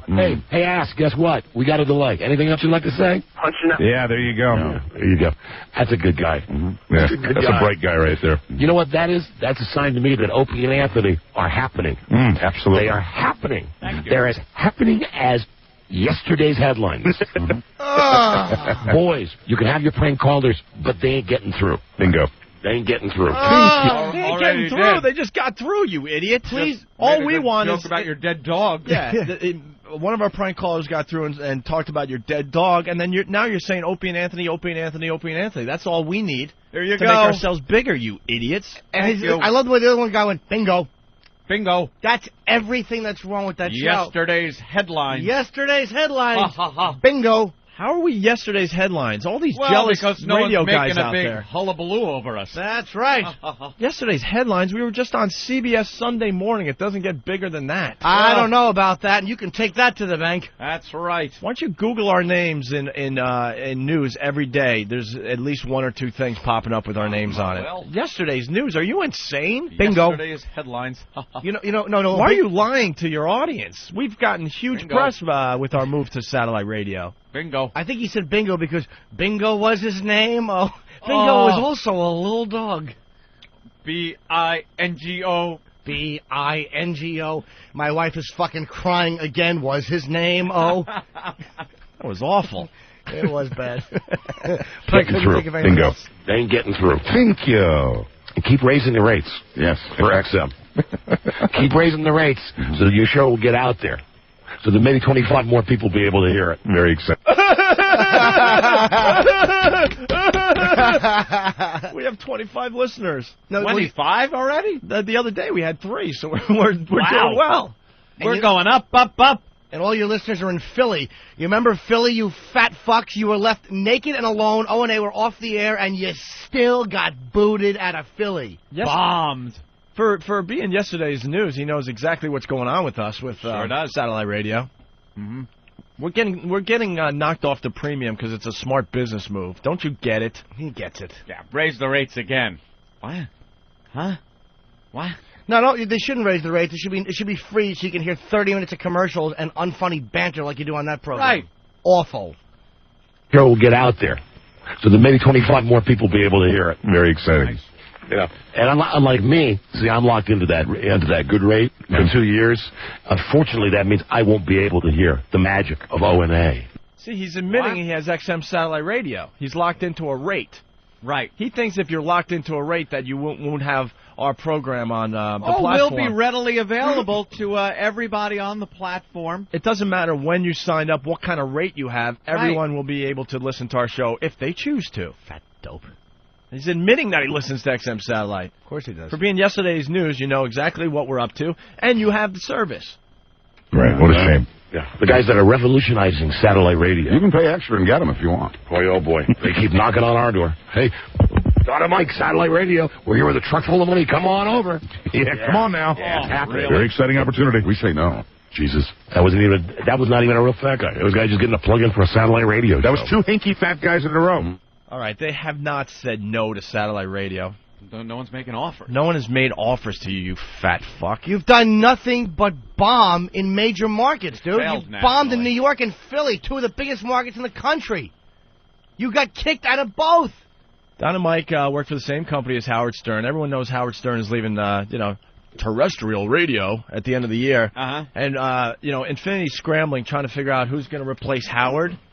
They're desperate. And Don and Mike, if they had an actual show, they would be the obvious choice. Yep. They would be the obvious choice, but they're not gonna throw Don and Mike in a lot of markets. They might throw them in 1 or 2. That's about it. Maybe. They might move them down to mornings in Washington where they do very, very well in the ratings, but they failed everywhere else. They failed in New York. They failed in Philly. Those are huge markets. They're not gonna be in Boston when Howard leaves BCN. They're not gonna be in any of those big markets. Joe Hollander from Infinity Broadcasting, little known fact, he's been talking to Anthony and I, but they can't figure it out. And the other day in the press, he's saying that he's probably just going to go with a lot of local shows in all these markets. So who's the failure? Ouch. You should have been the heir apparent, and you failed miserably. Had they made Howard is leaving, and they're not moving you up. And you have to look at your fat face in the mirror every morning and realize that. So say what you want. You think if they would have succeeded in Philly, they might have had a shot. They would have been proven as a stronger in a big market. Or New York, or any of the other many markets they were in that they just bombed. And I love these people that keep downplaying satellite radio. Oh, we're here. And it's going to get bigger and bigger and bigger. As much as we ate Howard, I mean, Howard going to satellite is a huge move, obviously.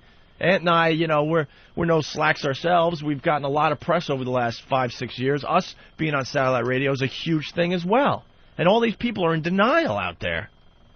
It's going to take over the whole fucking business. These babies are all scrambling to regulate it because you've destroyed commercial radio, and now you're crying about it. They want it regulated because they know they're going to be screwed. It's happening. If your product is good, why do you have to worry about what this product's doing? Oh, gosh. And we know all the people they're contacting at XM. And quite frankly, we knew all the people that they were contacting at the little doggy company, too, when we were, quote, in bed with those guys for a while. Don and Mike's names have never come up as far as going to satellite radio. Please. Hi, Don and Mike. We may be this close to being able to make stuff invisible. Cool. They're working on a cloaking device at the University of Pennsylvania, or as the guys with the pocket protectors like to call it, the plasmonic cover. You're serious. I'm serious now. You know how you make yourself invisible? Go to XM. Bingo. Thank you. The technology that we're talking about here reflects Thank light. you, fans. Light. Bravo, Don. Thank you, money fans. Thank you, money fans. Winner. Home run. Huzzah, bully! This invisibility. You know how easy it is to get under this guy's skin? Oh, you want to know how else you make yourself invisible? Lie on the driveway at Don Geronimo's house.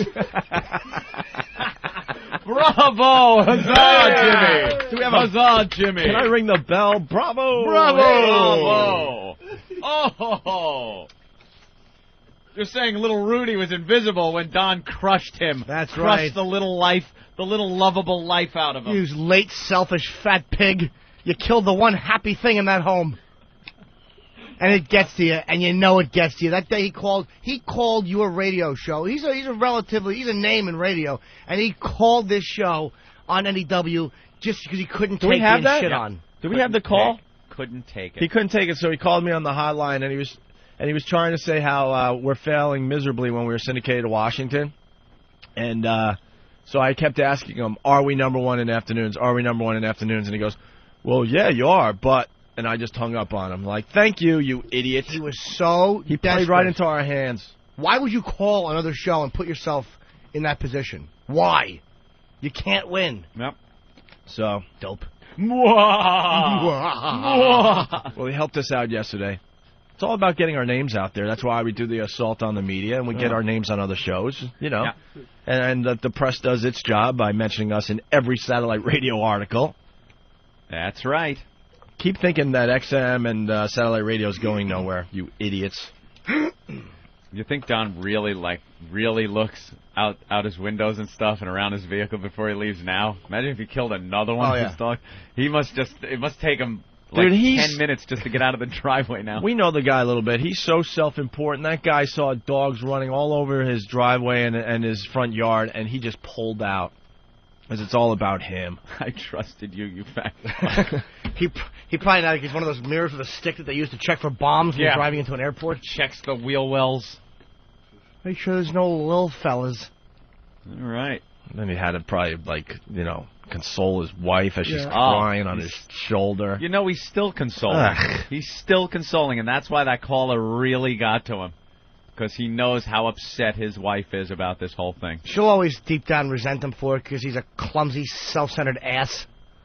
I can't listen to Don's show today because he's going to talk about Rudy. Maybe you can't listen to it because he's the guy that killed your little Rudy. And if Don was a smart radio guy, he would realize that you have completely wrecked his radio show by being involved in it. Hi, boo-boo. Ugh. Yeah, I think Kingston did do that to Don's wife. Boo-boo. Ouch. I'm almost positive, yeah. Boo-boo. Hey, what's up, buddy? Hey, good morning, guys. How are you? Good morning, Sugar Tits. Hi, Angel Face. Just wanted to point out that when Don was busy cursing out the first caller, at the end, Mike was actually saying, "See you at the Improv." I don't know if it was a Jimmy reference, but if you rewind the tape, you'll be able to hear that. All right. Opie, did you Punch it out. Thanks. Were you able to get in a time machine and go back to the AAF days and just make that phone call from back in time? Because I could swear that was you from that "Hi, Mom, I got caught jerking off at work" call. I got a better one. It sounded like Dan Aykroyd in Caddyshack 2. One of the worst film characters ever. Can you suck the poison out? That was the worst. He was pretty quirky, though, Aykroyd. No, he's stunk. Quirky. He makes me laugh. All right, why don't we take a break? Otto and George here yet? Just called. They're running a little late. Oh, so Otto and George will be here. That's great. Nice. They'll be here. Awesome. His first appearance on the satellite radio show. Oh. Keep laughing, Invisible fat boy. Radio. Keep laughing, fat boy. Mm-hmm. But you're listening to the show every day in your vehicle, aren't you? Laughing all the way to the vet's office. Aren't you? The bank. Sorry. Jeez. And any girls for the vag pump yet? No. No. Francine's here to do the news, though. Wow, that should be... Actually, she does a pretty good, job with that. I have to agree, Ope. Yeah. Okay. Can we take Bingo. Can we take a long break? Oh, good gosh, we might as well. Bingo. Oh, good gravy. For the love of Eve. Oh, golly jeepers. Too bad you didn't have any love for Rudy. Oh. I love when you can get under someone's skin. Dude, it drives him nuts. So easily. But at least he went with it, unlike Shannon Burke, who just didn't know what he was doing. He tried to go with it, but not for funny reasons. It's because he's just so... He's so enraged that somebody actually just blurted that out on his awful radio show. And it was one of our idiots. And he wanted to hit back. He didn't go with it because he could handle it. He wanted to hit back, and that's what he did. He's that corny message, "See you in hell." Oh, ooh. That's right, because in hell, that's the soundtrack, the Don and Mike show, over and over and over. And I'm sure he's never made fun of someone else's loss. I'm sure he hasn't done that in his radio career. Of course not. No, not at all. But when it happens to you, then you're going to take the high road and tell a listener, "I'll see you in hell." And I'll put your number on the website. Yeah, really? O&A guys, these listeners are the ones you want to fuck with on websites, you idiot? Yeah. Like we don't have professionals. These are all 20-year-old sociopaths with computer skills. Your listeners are 50 and married, and they know how to log on with DOS, you fat fuck. C-prompt, which stands for cunt prompt in your house because of who you're married to. They're using Cobalt. They're using Cobalt to communicate. Basic. Basic. That's great. Turtle Pascal, I think, is another one. The old days. What was the one with the T? Love you, love you, Aunt. Love you, SUV. Love you, Rudy. Oh, love you, Rudy. All right, we're out of here for a little bit. Steve, SOS, I need milk immediately. Coming soon to the Opie and Anthony Show, Milk Diva World Tour. Featuring all your favorite Milk Diva hits. Live in concert. My blood sugar level is dropping as I speak. Featuring the classic, There's a Deli Downstairs. There's a deli right downstairs, is there not? Who the F gets milk from Dwayne Reed? And who could forget the #1 smash hit, I'll Suck Milk Out of a Cow. I'll suck milk out of a cow. I don't care. I just need milk. Plus special guests, the Milk Divettes. I walk into the studio and he goes, "Where's my milk?" Why are you going to Dwayne Reed for the milk? And for the first time in over a decade, You Don't Bring Me Milk Anymore. And then I'm noticing there is no milk around, so I'm like, I will pass out. You sound like a madman. I know I'm whining. The Milk Diva. Coming soon to the Opie and Anthony Show. Opie wants milk. He only takes it from CVS or Rite Aid. Who would go to Dwayne Reed for milk knowing that how desperate I am right now? You get condoms and maybe some shampoo from Dwayne Reed. You don't get milk from Dwayne Reed. Opie and Anthony. XM 202.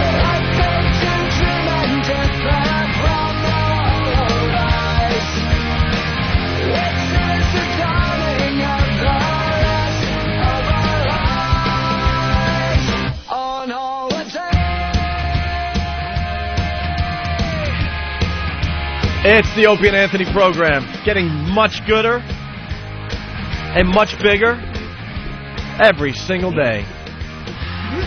Every single day. Hacking. Yeah, I know. It's like stupid acid reflux, I think. What do you got? I had acid reflux. So Oh. I'm taking medicine. Acid reflux. Couple things. We're going to be broadcasting live from Washington Monday and Tuesday. And then coming soon, I don't know the date. We're going to be at the Hard Rock right down the street, broadcasting live here in New York City. 17th of March? No, we don't know. Is that St. Pat's? I don't think it's the 17th, though. No? No, I don't What? think so. It should be on this one sheet so we could just, go to it. It certainly should. I think it's a Thursday. A Thursday. Isn't- What? It is the 17th. Oh, it is the 17th, Thursday? Yeah, it's St. Patrick's Day. Is the 17th. Actually, on St. Patrick's Day. All right. Thursday. Yes, Why would we be drinking early in the morning on any other day? Why aren't we doing afternoon drive that day? We should. I agree. We should start tomorrow and just right up to that day, do it. Is there a reason why we're not doing afternoon drive that day? Well, I guess we could probably do that. That'd probably be a little more conducive to St. Patty's Day. I mean, because we want all our invisible listeners to show up. Yes. And drink beer with us. Mm-hmm. Well, the thing is that it is nuts around this area at that time. Is it crazy and insane? No, Or it's just not. nuts? It's just nuts. Oh, okay. All right. Listen, It is. Adrian from Rocky Glasses raises a good point. I'll be on the plane, though, at that time. I have a 1:45 flight that Ah, day. see. You do. So where are you going? All right. Then I don't know, the West Palm. Can we get enough listeners to hang out in the morning and drink green beer? I think so, and then I believe Anthony's brother's going to do an acoustic set because they have a gig that night somewhere far away, but they're going to make it in. Well. And we were going to do kegs and eggs. That was the whole idea. All right, kegs and eggs. Eggs and eggs. All right, well, we're hoping that some of our invisible listeners show up. Yes, Thursday, please. March 17th. And then also We don't want to beg.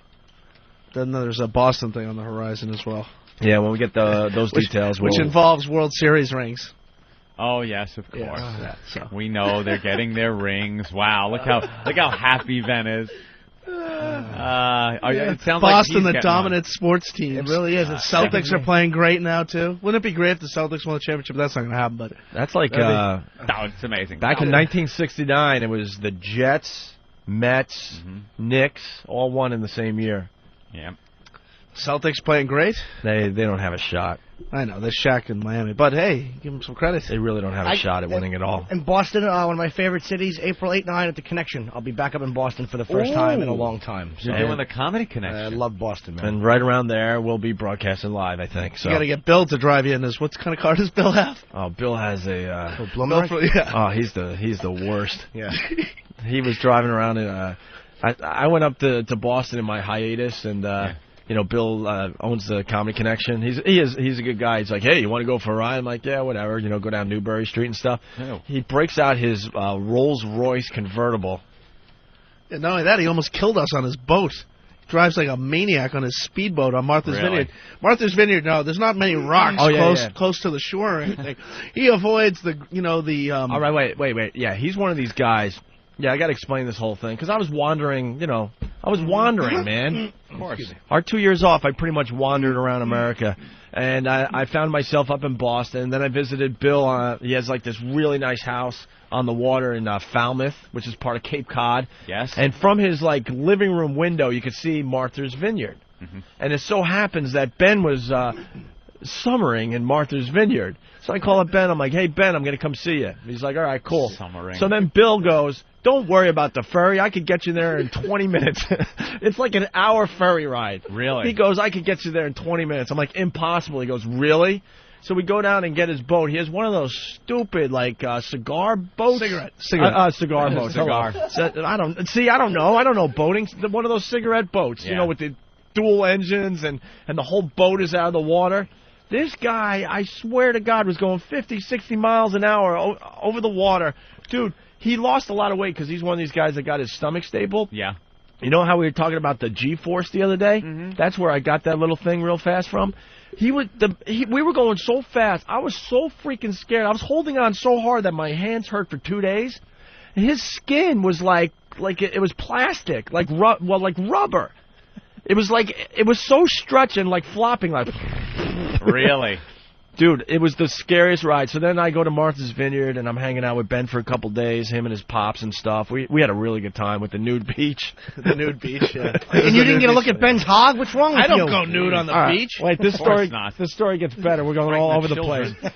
We're going all over the place. But Ben's father, he rented a house, for the month of, August or whatever. Yeah, Martha's Vineyard. And Ben and I are tooling around. That's when we saw Larry David stoned. Uh-huh. This is crazy. Well, Larry David. Wait. There's so many stories. I know. Let me try to like organize all this. So Ben gets me at the dock, and we're driving back to where his father, has the pad for the month. And I'm like, dude, I heard Belushi's, buried around here. He goes, yeah, you want to see Belushi's grave? So I'm like, cool. So we go see Belushi's grave, which is really depressing because you just pull into this really awful graveyard. It's like really old. There's not much action there at all. Action? Well, you know what I mean. What do you expect, a party? No, it almost looks like one of these graveyards that everyone has seen where the people have gotten sold and no one's really visiting anymore, so the gravestones are falling down. Makes you feel real good about your mortality, Haunted mansion kind of the gravestones are falling down. Yeah. And you pull into this graveyard, and there he is, right? There's his tombstone right there. Yeah, he's kind of in his own little area, and it's kind of like Morrison's thing in Paris, where it's just broken beer cans all over the place. People decide they want to sit and drink with John Belushi. Yeah, you see like roaches and of course. And all it just says Belushi. It doesn't say dates, nothing. It really? Just says Belushi, and it's just a crappy rock. Yeah, I was expecting a bigger display, whatever. So we check it out for a while. I was a little disappointed with the Belushi gravestone. Well, yeah. So then, he was one of the greatest. Of course. You think you'd get a little more respect in death, but. So then we start driving back to Ben's father's place there, and all of a sudden we're driving on this tiny little country road where cars are like, going pretty fast, okay? It's one of the main roads, I guess, on Martha's Vineyard. And all of a sudden we pass this guy that's on the other side of the road. He's in the middle of the road just wandering around, walking like aimlessly, smiling and looking up at the clouds and the trees. And I'm like, holy crap, that guy's really stoned. And Ben goes, dude, I think that's Larry David. I'm like, get the fuck out of here. So we turn around and we go back and we look again, and sure enough, it's Larry David, in my opinion, really fucking stoned. Really? Just staring up at the trees in the sky in his own little world, not on the shoulder of the road, pretty much in the middle of that lane. And cars are like kind of going around him and stuff. I'm like, oh my God, what the hell's going on? Maybe he was ready to be mugged and he took Ben's advice. Ran out into the street. Just run out into the street. So then we get to Ben's father's place, and we had a really good time. And all of a sudden, one of Ben's father's neighbors comes over, right? And it turns out to be Gwyneth Paltrow's uncle. Right. This story is effed up, but this all happened. So we're hanging out in the kitchen area, and he brings over a bottle of wine because he's trying to make friends. He notices someone is in the house next door, so he comes by to be neighborly, right? So we're talking and stuff, and did we know it's Gwyneth Paltrow's uncle? No, we didn't. He goes, "What do you guys think of the nude beach?" Yeah. So all of a sudden we're drinking wine and stuff. He's like, "Hey, you guys check out the nude beach?"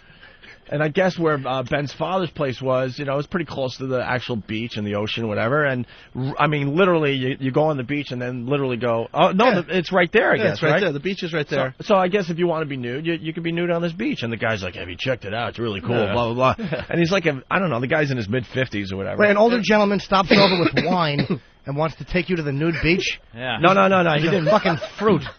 I got to be honest, though. It turns out the guy's really, really cool, right? The guy's a stud, too. Because now... Sounds it. You look a little tense. You need a rub? Because now he's a friend of Ben's father, right? But this is how it all began. All that's missing is a Javalog and some firemen.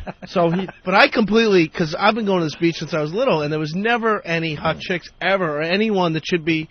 nude. It was always just the big fat people running around this beach. So I'm like, it's always the fat pig, disgusting people that are on the nude beach. It's usually the way. That's always the case, man. Always the case. Those are the ones that feel comfortable in their nudity. Great. It's never the hot piece of ass. It's always some slob. And you get the idiots that play nude volleyball, and they run and they dive, and just, diving on the beach naked? Animals. So I guess it was the next day, like, these guys stay up and party and stuff, and I was getting up pretty early, like, literally this time, maybe a little earlier, and I would grab my coffee, and I go down the beach with my book. No one is, I swear to you, dude, No one is on the beach whatsoever. Nice, peaceful time of the morning, right? Ben, is it true you went to the nude beach, and when you went swimming nude, Chief Brody started shooting at your hog in the water, telling everyone to get out of the water? No? I heard that story. So, he got a rod, knocked the Kinder Boy off his little thing. His little raft. That's hilarious. So, I'm sitting there. He hung his hog up on a big pulley. License plate fell out of it. That's not Ben's hog. It's a hammerhead shark. Oh, what? So, I'm sitting there enjoying my coffee, reading whatever, the paper or a book or something. No one there, just very peaceful, And all of a sudden, I look down the beach, and I see this guy jogging. He's doing his morning jog. Is he nude? And, well, he's getting closer and closer, and I'm like, oh my God, that guy's fucking nude, right? And I'm looking, and all of a sudden I go, holy shit, it's Gwyneth Paltrow's uncle. Oh no, it's the guy with the wine. See? The guy with the wine is now jogging down the beach naked. Dude, he's literally like 20, 30 yards away from me. Oh. We make eye contact. I'm like, oh no, man. How did you not just spin around? Of course. And just hide. And then he ran quickly into the what do they call it? Seagrass. Yeah, he ran like in the seagrass. Ran into the dunes and the seagrass like he took a drastic right-hand turn. I'm like, oh, uncomfortable moment, man. When you were sitting there reading your book, did he come over and stand right next to you while you're sitting in the chair? Yeah. Cock height. See anything you like? Yeah. Uh-huh. So, yeah. Nice day. Hands on his hips. Yeah, looking around. Yeah, nice day. Huh? Things wagging in your face. You got it on your shoulder a little. So then Bill, who owns the Comedy Connection, he calls me up. He's like, hey, I'm bored. I'm going to take a ride around Martha's Vineyard. You want in? I'm like, hey, Ben, you want to go for a boat ride? Ben's father, really taking care of me and stuff. I figured I would kind of try to return the favor. Nice little boat ride, because we didn't have a boat, right? So Ben's like, yeah, cool, man. So we meet Bill at where Carly in Menemsha. Yeah, Menemsha. That's where Harbor. Carly Simon lives, right? Yeah. Yeah, Carly Simon's little harbor trying area. To keep count on celebrity names in this story. Yeah, it's very trying good. To keep count. Oh, dude, it's unbelievable. So we jump on Bill's boat, and he slowly but surely, goes out of the harbor, and we're like, hey. Was he cool. nude? No. Why would you get on a boat with Bloomin'? I'd rather go for a ride with 3 Cleveland Indian pitchers. Well, dude, I told Ben about the ride over to Martha's Vineyard, how this guy's a freaking lunatic, but we still decided to go for it, figuring the guy really knows what he's doing. Were you on the boat when we were going into another harbor and he was giving everyone the finger? Because do you know anything about boating? Where I know a lot about boating. All right, so when this is another little sidetrack. When you're going into harbors, we went into one of these harbors to have lunch, right? Yeah. And when you hit the buoys, you got to slow down really. No wake, exactly. 5 miles an hour. Yeah. So yeah. But most people will cheat a little bit, maybe go 10. You cheat a little depending on the time of day, you got the harbor how much police. Traffic's there. You got the harbor police just waiting to pull you over, whatever.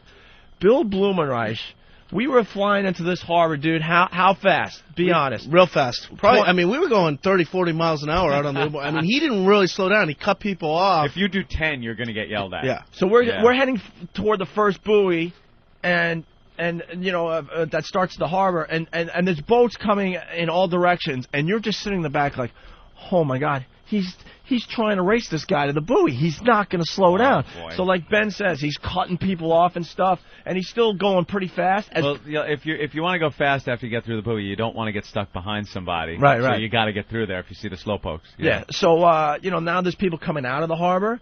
And he's still flying. The wake, no joke, dude, just massive. Rooster tail. And people are in stupid little sailboats and stuff, almost getting knocked into the water. That's great. And they're all trying to be nice, like hey, and they're giving the international sign of slow down. They're doing this with their hands, like up and down, like slow down. And all of a sudden, Bill just starts giving them a finger and going, "Fuck you, fuck you." And you had one guy looking at us like the eyes from the black guy in Caddyshack when Rodney's coming at him. Whoa. Yeah. He's just like, fuck you. So anyway, we get into the boat in Carly Simon's harbor there, and exactly. So then we start a little. He decides he wants to circle Martha's Vineyard. Yeah. He opens it up because he's one of these guys that has to show off. Sure, you have a boat like that? Dude, I'm one of these guys that I'm just happy to be on the water. I don't need to go fast. I'm just happy to be out there checking it all out, getting a little sun, He's going so fast it can't be enjoyable. It just can't. You're worried for your life. You're holding on with both hands. Ben's on to my right. We're holding on. We can't even talk because we're going so fast. You don't want to move your head sideways because you think your neck's going to snap off. Yeah. You're going that fast, right? So then all of a sudden, what did you say? Do you have a? I said, do you have like a depth finder and stuff? And not only that, because off of Martha's Vineyard, it's very rocky. You've got to really know where you're going at certain You know how points. you started the show talking about Poe and the dangerous black gentleman? Sure. I was fine, more or less, that he's going fast, just assuming that we're in the middle of the ocean. It's got to be very deep water. Unless we, like, run over the Loch Ness Monster, nothing's going to happen to Ben's us. hog, you mean? Right. So all of a sudden, Ben, thank you, Ben, has to ask him if he has a depth finder. And Bill's like, oh, yeah, I do, but it broke like a month ago. Yeah. I don't know what happened. The sensor scraped on the bottom. We looked down at one point, and I mean, it was shallow. Dude, I guess it's known to be very shallow around Martha's Vineyard, even if you're like... And rocky, and it's very rocky as well. Yeah. Even though you're like a mile out, it's still very shallow. So Ben finds out that Bill has a depth finder that's broken. The rest of the fucking boat ride, you're just sitting there going, oh my god. At that speed. Oh yeah, we're it just really like. Doesn't matter anyway if you got a depth finder or not. No, I know, but at least I guess it was a false sense of comfort or whatever. Yeah, if you see like 40 feet under you, you're pretty right. Okay, But then now we're just looking, and then we're looking over the side a little bit, like, oh my god, you can see the sand, and this guy will not fucking slow down, man. So, and then his face, like the rubber face. So you're riding through the harbor like Norman Thayer and Little Billy. You on the front of the boat. So. Nice. What is that? Oh, what is this? This is some pen. It's a pen that makes a fart noise. Oh, you pull the finger. Gotcha. But that was so that all goes back to Jim playing the Comedy Connection in Boston. Yeah, no, Bill. April 8 and 9. Bill Blumenreich, he is a great guy. He rocks. He gives me his penthouse suite when he's in Cape Cod. So, which freaking rocks. What? Ooh. What were you gonna say? Nothing. Oh yeah. Okay. Is it a nice penthouse? Let's just put it this way. I don't think Bill would mind. So get Ben back in here. So Ben and I go up to his penthouse suite, right? It's in the Ritz-Carlton. The place is freaking gorgeous, right? So I'm giving Ben... He's got a penthouse in the Ritz? Yeah. Dude, that's got to run you $105,000. At least. I'm not even kidding. That's got at least. Yeah. I think the tally could be more than that. The guy is such a horn dog. He's got the best telescope to check out all the other buildings in the area. Oh, really? Dude, this telescope was meant to see the rings on Saturn, but he's using it to check out pussy in other buildings. It's great.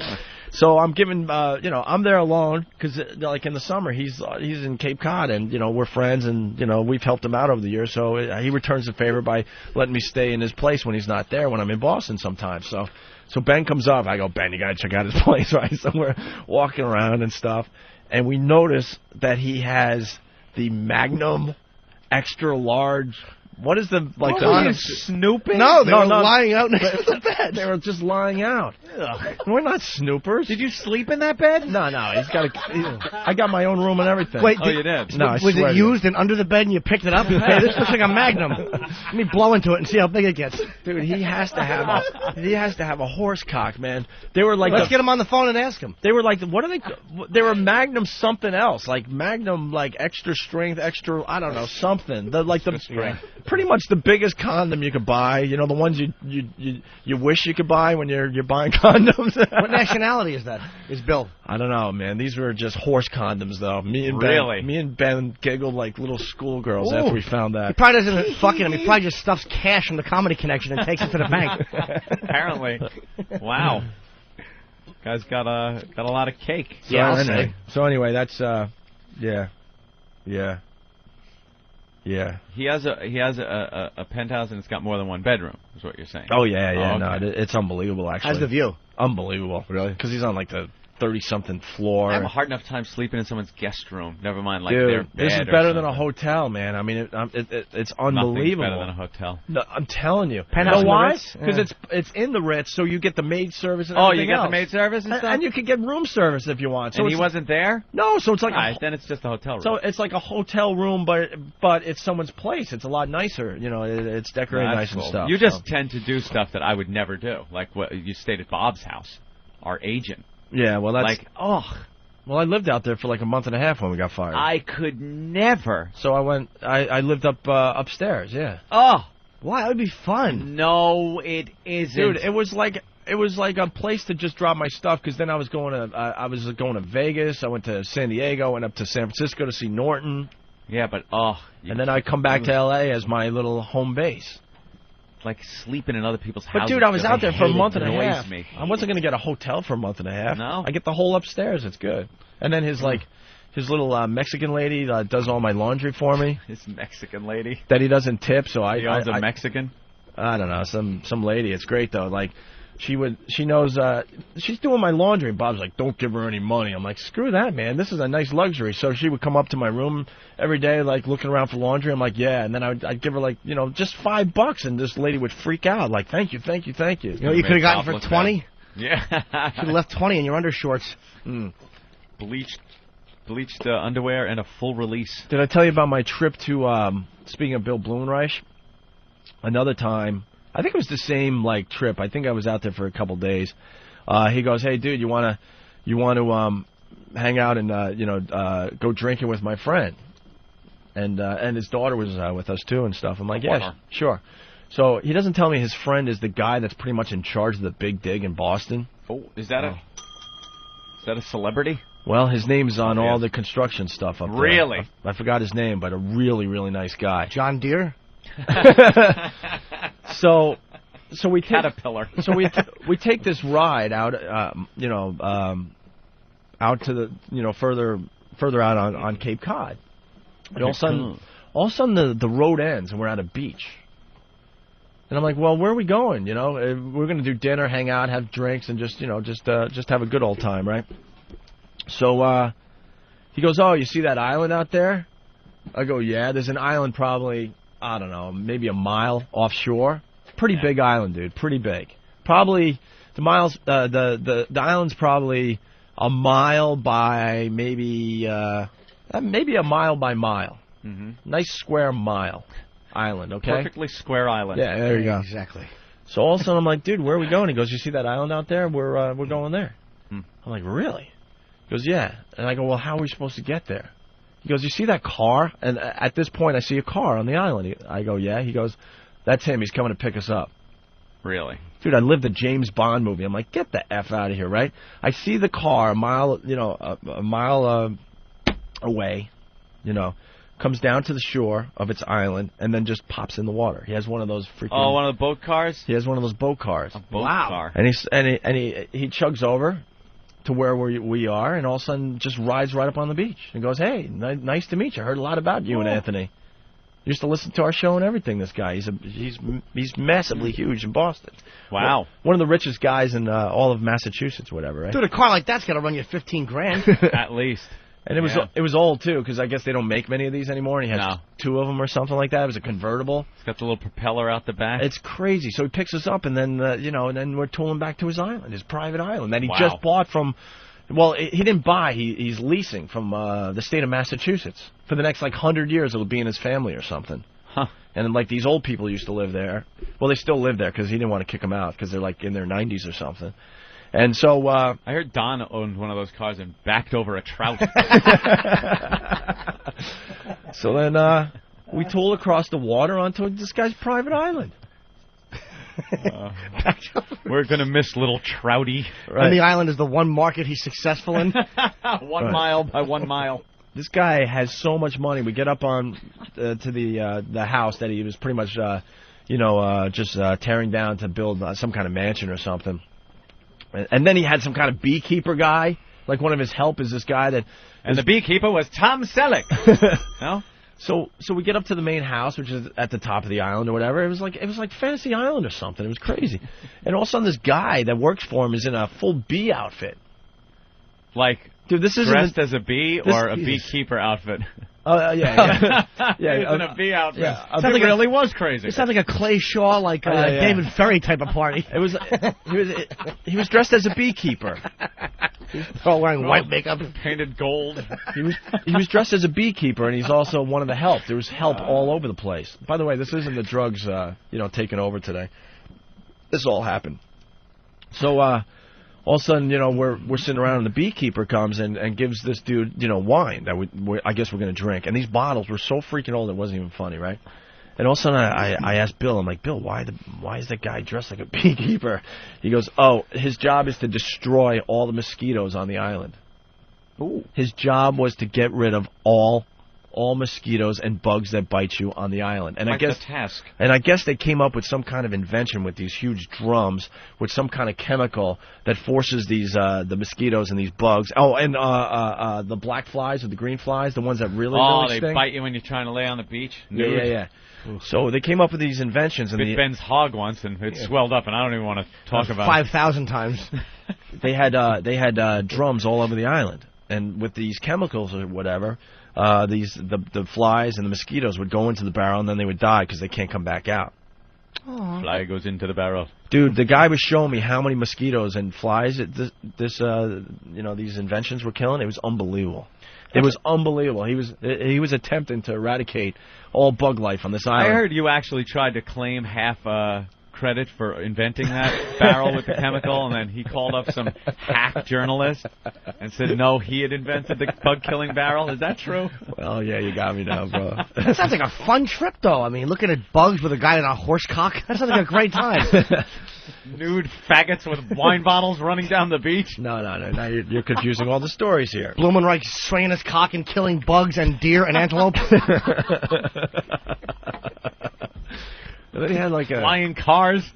Then he takes me on a floating car, wasn't it? Yeah. Well, whatever. He takes me on a tour of the island. A bunch of us. It was a golf cart that sat like 6 or 7 people. It was like 3 rows. I've never seen a golf cart like that. A stretch golf cart? Yeah, with headlights and stuff. And he made his own paths throughout the island that had like sawdust on it. And it was quite nice. And everywhere you looked were these barrels just killing mosquitoes and flies. And I gotta be honest with you, it's nighttime at this point, and we're not getting bit at all.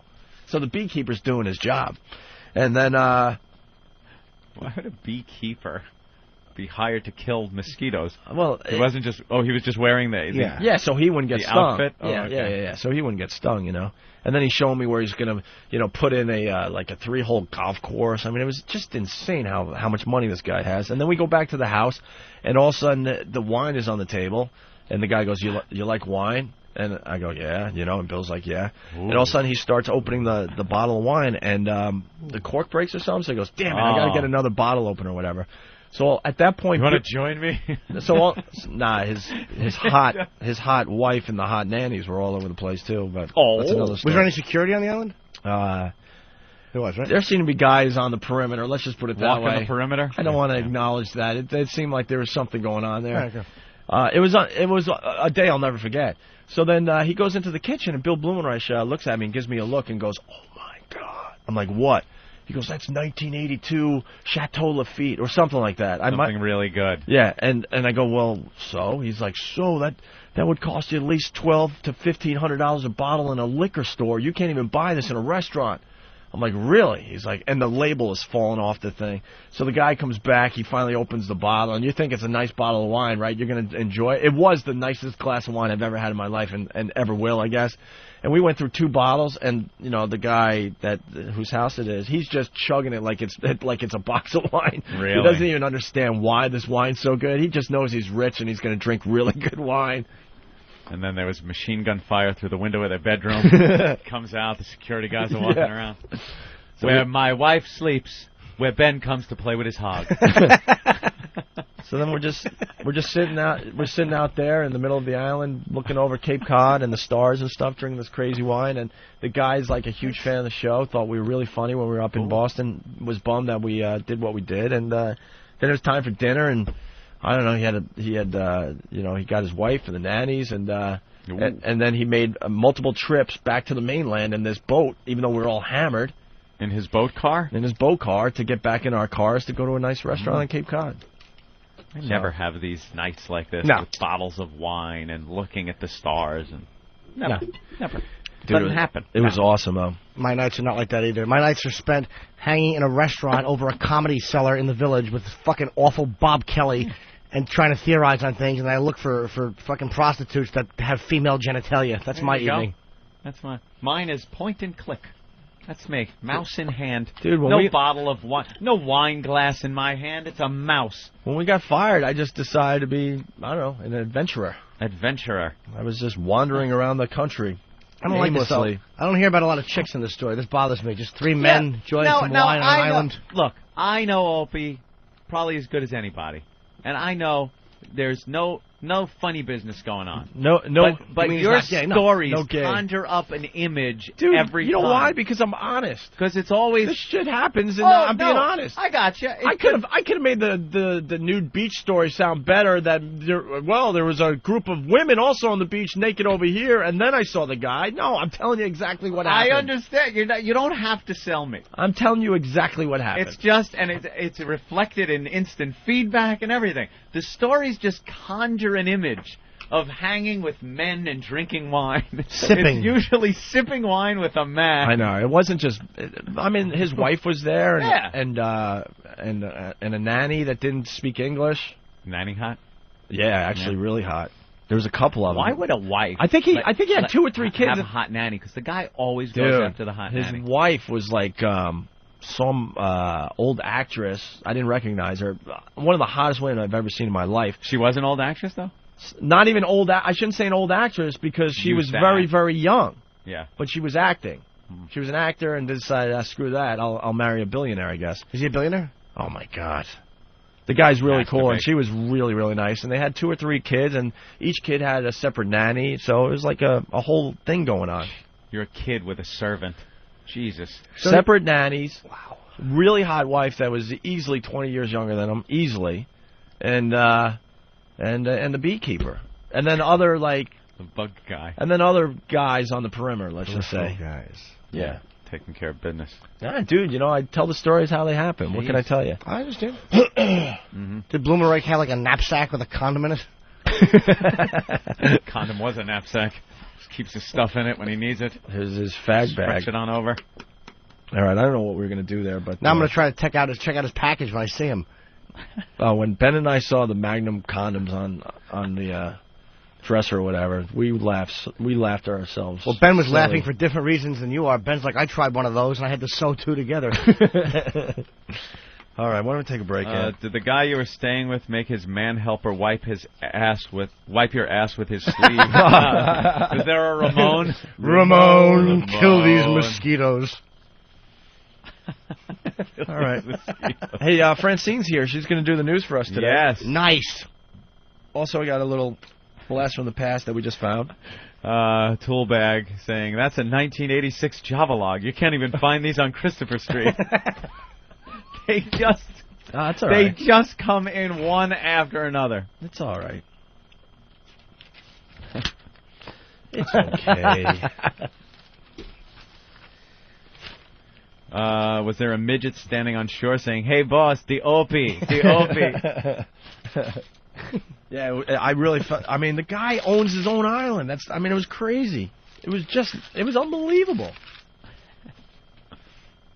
Anyway. And then have enough money to just decide to eradicate all bug life. Yeah. So you could on your island. So you could sit outside after the sun goes down and drink your $1,500 bottles of wine. I've heard he's gotten bored of the island and he's like moving back to the mainland already or something. But what do you do on an island? You hear crickets? You're like, ugh. Dude, it was crickets. Just sit there listening to crickets all chirp, night. chirp. All right, I get it. Dude, it's pretty cool though. It's a whole compound he was making, as a satellite TV and all that. Yeah. Well, he had the boat car though, so he could leave whenever he wanted. That's kind of cool. What if it's raining though, Opie? What if the waves are blowing? You got a nor'easter, and then he's like, we're it's like right. it's night and we're at a cliff and looking down where like him and his family go and have their own just private beach whenever they want. I mean, it's nuts. What do you do in a good point? What do you do when it snows and it gets frozen up there? Yeah. I don't think he lives there all year long. Oh. Dude, when you have that much money, I mean, he probably lives there a month out of the year. That's 2 months out of the year. Probably got a 1-bedroom somewhere. Yeah. Probably. All right. Little small place. A little comfy cottage. Is Otto and George here yet? Not yet. We're still waiting for the return of Otto and George. Probably hitting traffic coming in. Okay. All right. I don't know if that was interesting to anyone, but I wanted to hear about it. Well, you know the most interesting part to me. Go ahead. No, I'm never gonna look at Blumenreich the same. Because he's got a huge hog. Never. I gotta check out his package now. He's got a huge hog. So wear tight sweats, Billy. Like sands through the hourglass, so is the O&A virus. Hey, what's going on, fellas? You tell us. Hey, man. What's going on, sweet cheeks? Welcome to the program, Vic. Thanks, honey. Hey, I was just calling because, speaking of tribute bands, I don't know if you guys knew or not, but I think it was 2000, New Year's or Christmas, Great White actually did a tribute to Led Zeppelin called Great Zeppelin. And if you ever get a chance, I've got the stuff. I can send it to you if you want, but if you can find it, he is, I mean, if you didn't know, you'd think it was Led Zeppelin. I mean, He's got that voice. Well, we're going to go into our Gillette and see if we can get a taste of Great White doing Zeppelin. Great White also did a tribute to Jimi Hendrix. Yes, not to mention a fine one to the Towering Inferno. Oh, that's awful. All right, here's Great White doing a little Zeppelin, a little taste.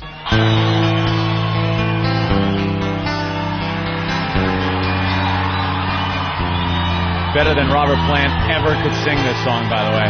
You heard this version? Plant's live voice blows. Yeah, this guy does a great job. Baby,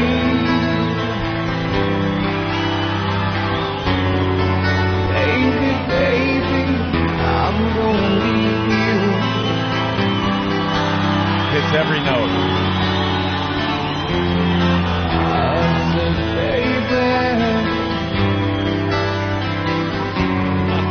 you know I'm gonna leave you.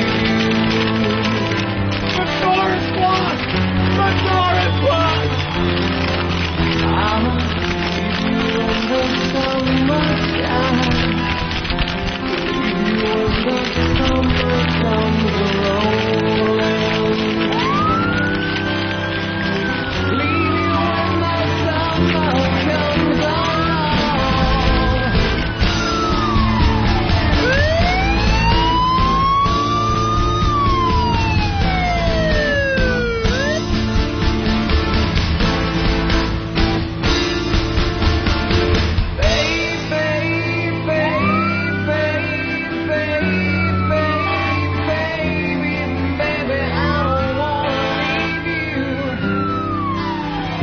Opie and Anthony, the virus is spreading. Anthony Show. XM 202.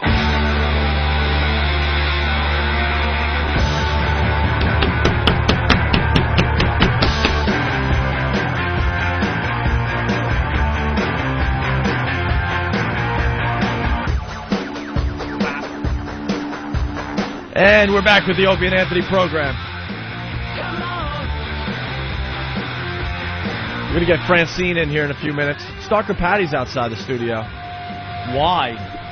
She's not going to do the vag pump. Of course she's not. Although, if we offer her enough money... She's shaking her head back and forth. Then why is she here? I wanted to tell you live that I'm not going to do the vag pump. All right, we'll get to her in a little bit. Well, you got to get to me soon, because I got to go to work at 9:30. Oh, what a mess. And the Bernie Getz, too. We're trying to get some, throw some audio clips up on the website. The Bernie Getz. Is that like the Motley Crue? The Bernie Getz. The Bernie Getz. Ladies and gentlemen, the Bernie Getz. Jim, what's wrong? Thrilled by Jamie Foxx's Oscar win in the portrayal for Ray Charles and Ray. I was just reading this, and I was equally as disgusted. The Georgia House is hoping the actor will visit the Capitol and reenact the 1979 visit by the singer. Why? Why?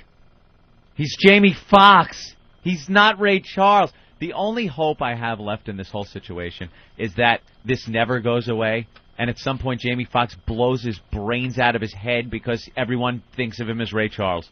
The Legislative Black Caucus, which sponsored the idea, is hoping Foxx would perform Georgia on My Mind on a piano in the House chamber.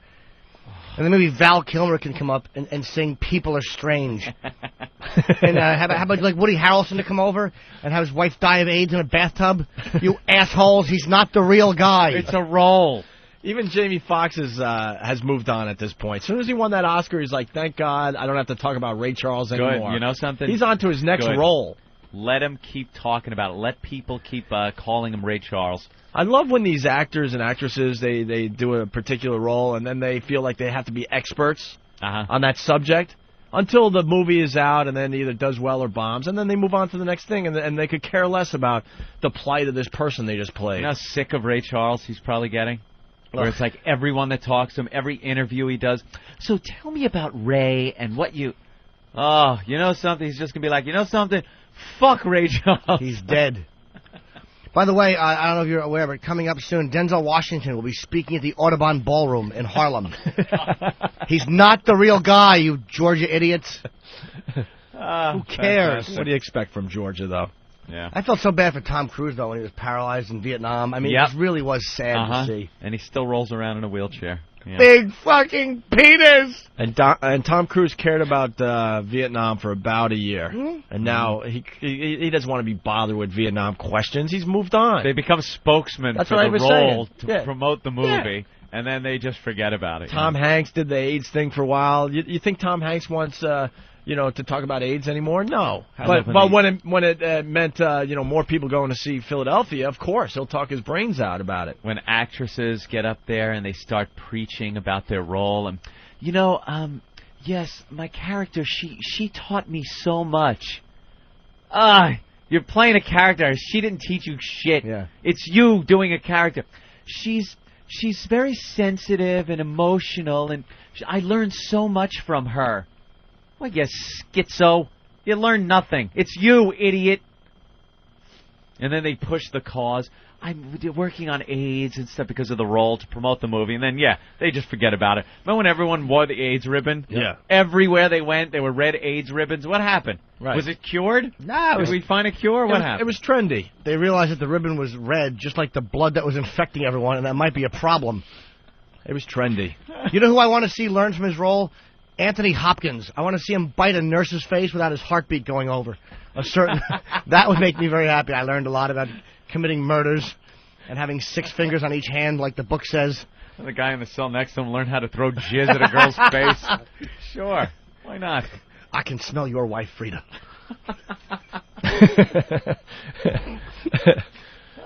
Can we rewind the program a little bit? Sure.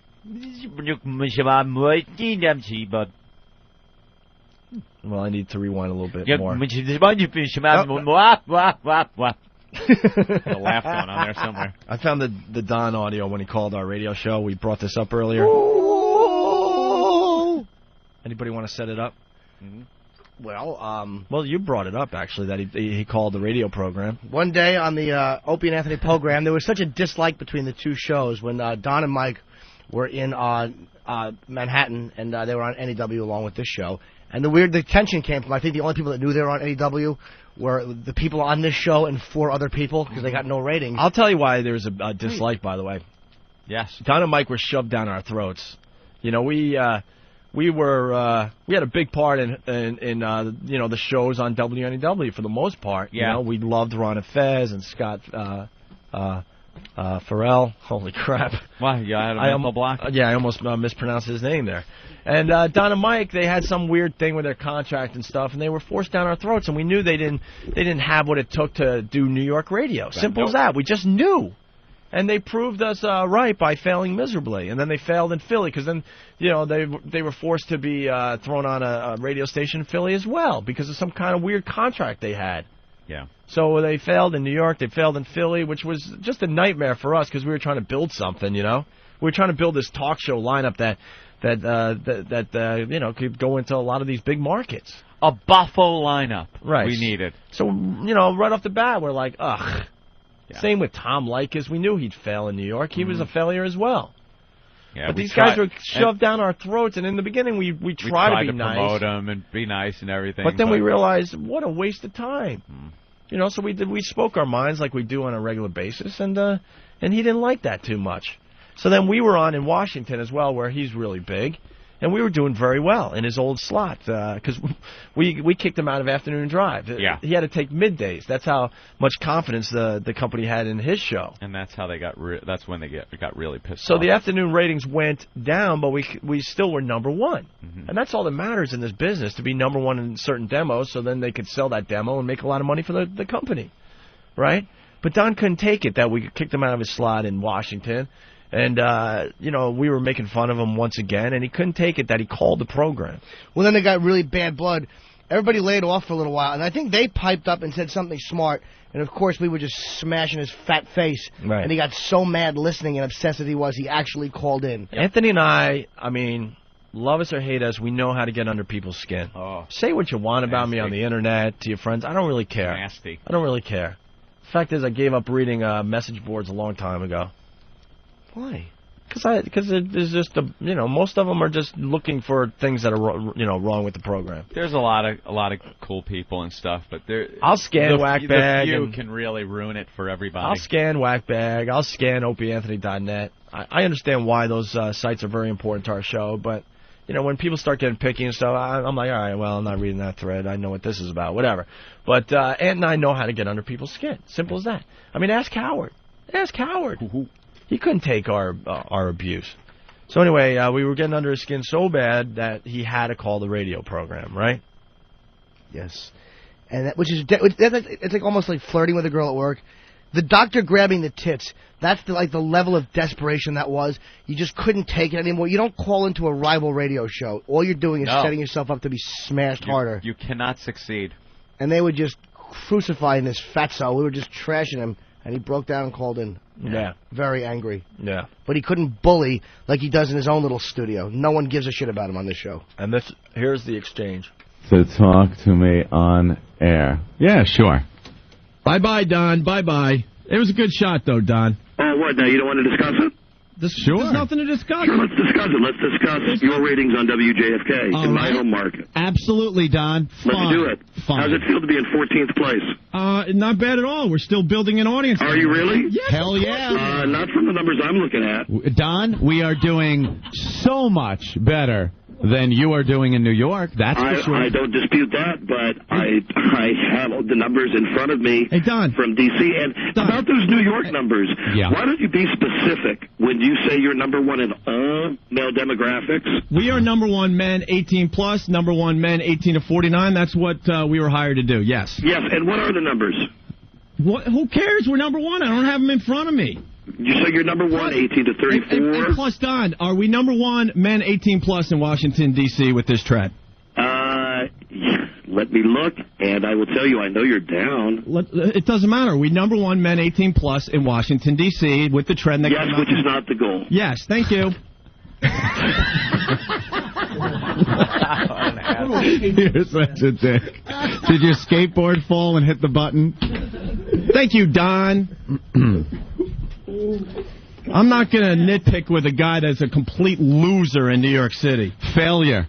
We don't want some of that failure rubbing off on us, Opie, here in New York City. Don, don't do this to yourself. Is it possible that you could not be stupid? Don't do this to yourself, Don. Yeah, You're Don, looking really silly. Let me read you the You're trend looking numbers. really silly. It's a desperate man. I feel bad for him. He is very desperate. He would never have called to take the abuse if he wasn't a completely desperate man. You don't see Ant and I calling his show. Absolutely not. Or anyone else for that matter. Hey, Don. We're calling the U-Haul, so we're going to do you a favor. Okay, we're going to pack up all your bags in New York. Before you hang up, because you're afraid to hear the truth, and you're afraid for your audience to hear the truth. You mean the truth that you're done in New York? Here you go. And you're going to be fired? Here's the truth. Here's the truth, Anthony. Yeah. The truth is we'll continue broadcasting in D.C., and Don and Mike will not be broadcasting in New York City. That's the truth. There you go. Yeah. Are you listening to these numbers? These numbers are not going up, asswipe. They're going down. No, they're not. Oh, no, Don, really? Really? I think you're smart enough in Really, as far. Oh, woo! Wow, that hasn't been known. Oh my God! Don't you want to hang up on? Oh my God! That was a mic source on the air. There you have it, man. I love that because that was the last time we ever talked to those fat fucks. Oh, what a fat, desperate zilch. That was the day, I guess, he got fired from the New York gig because he failed miserably. And remember, we started smashing his stuff in his office and we everything? went into the office and started smashing, throwing stuff out the window. And I still have a Don and Mike WNEW bowling pin sticker refrigerator magnet on my refrigerator. Really? Yes. Collector's item. So I don't eat. I just look at that and it kills my appetite. That's like having a grill from an Edsel. Another failure. Why would you answer that question? Are we number one, men 18 plus? Because that's what.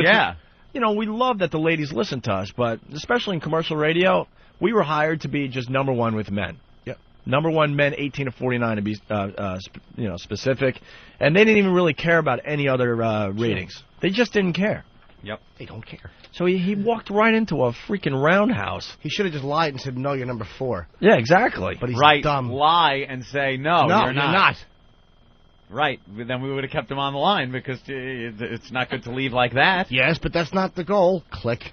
Yes, but, that's not the goal. So long, fat boy. That's very funny. Well, we were talking about some celebrities and the movies they make and all the causes that they champion. Wasn't Tom Hanks all gung-ho about a World War II memorial after Saving Private Ryan? Tom Hanks went from AIDS advocate to NASA supporter to World War II spokesman in like 5 years.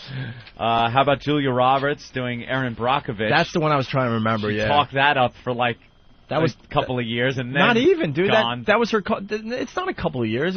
That's true. Yeah. She takes up the cause for maybe 3 to 4 months. That's it. Yeah, they all take up these causes. And Mac from the Autobahn says, you misquoted the article, Jim. They want Jamie Farr to sing Georgia on My Mind. I don't know why, but that just conjures up a funny image. Jamil Farah, by the way. Oh, really? Is that his real name? Certainly wasn't Blackboard Jungle. All right, listen, we're kind of screwing off today, but having not a hat. But having a what? That song. No. Jesus. No, we don't want it. It's all right. No, we don't want it. Waiting for Otto and George to come in. Yes. Waiting for girls to do the vag pump, but that's not going to happen. I guess we're going to have to reschedule that. Francine? Can we see the vag pump? Yeah, Is it around? At least we could introduce the vag pump. Anthony, really fast, though. Yes. Remember the assault on the media? I think it was on Monday, maybe? Oh, yeah. By Hummer Cash, right? From whackbag.com. Remember? It was done in Philly. It was our latest assault on the media. We love when you guys get on live TV. It absolutely helps us. Just get our names out. Definitely get our names out. Definitely get XM out. And then whatever else you want to do. The pregnant broad, right? The pregnant broad, yes. Mm-hmm. There's more to this. I heard rumors that they went on the air to tell their viewing audience that she was okay. Yeah. But what happened was Hummer Cash, she's doing the stupid snow report about slippery roads and the nor'easter that hit Philly. And all of a sudden, Hummer Cash comes flying into the picture. More or less, the cameraman was pretty good. Yeah. And he's yelling and screaming with a wow sticker, I think. You know, Opie and Anthony on XM Satellite Radio. Uh-huh. You remember maybe from Monday, right? Yeah. Actually, I got the audio. Let's replay this, and then I got something else for you. All right, and despite the snow and all of our warnings, some people are out and about anyway, running errands and doing all sorts of other things. Karen Scullin is live in Chestnut Hill in that neighborhood of Philadelphia. Karen. Hi there. Well, we're not just talking the side streets anymore here in Chestnut Hill, like the one you see over there, Germantown Avenue. Excuse me. Satellite Radio. Opie Anthony, XM Satellite Radio. Let's go to tape. Let's go to tape. We're sorry about that. We'll try to go back to Karen Scullin when we don't have that idiot around.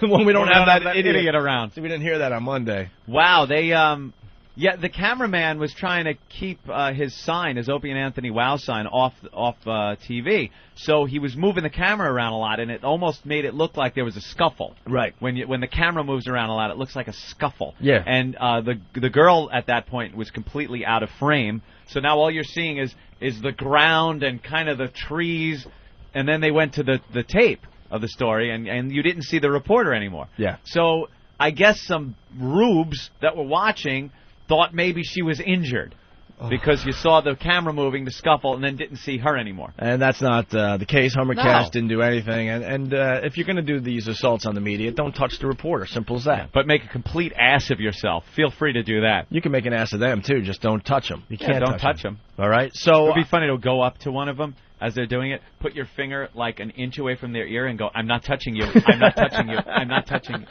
Yeah, do that. If I saw that on live TV, oh, my God. So they come back from commercials, and... Hey, Eric's on TV. And, hey. Oh, it's a hawk, sorry. And the news anchor had to say this. You're watching CBS 3 Eyewitness News. You may have been watching a moment ago when reporter Karen Scullen was trying to do a report from Chestnut Hill neighborhood of Philadelphia, and someone ran in front of her camera. Many of you have called concerned for Karen. It was just some guy trying to get attention. He didn't touch Karen. Karen is fine. She is 6 months pregnant, and she's now just going to take a break.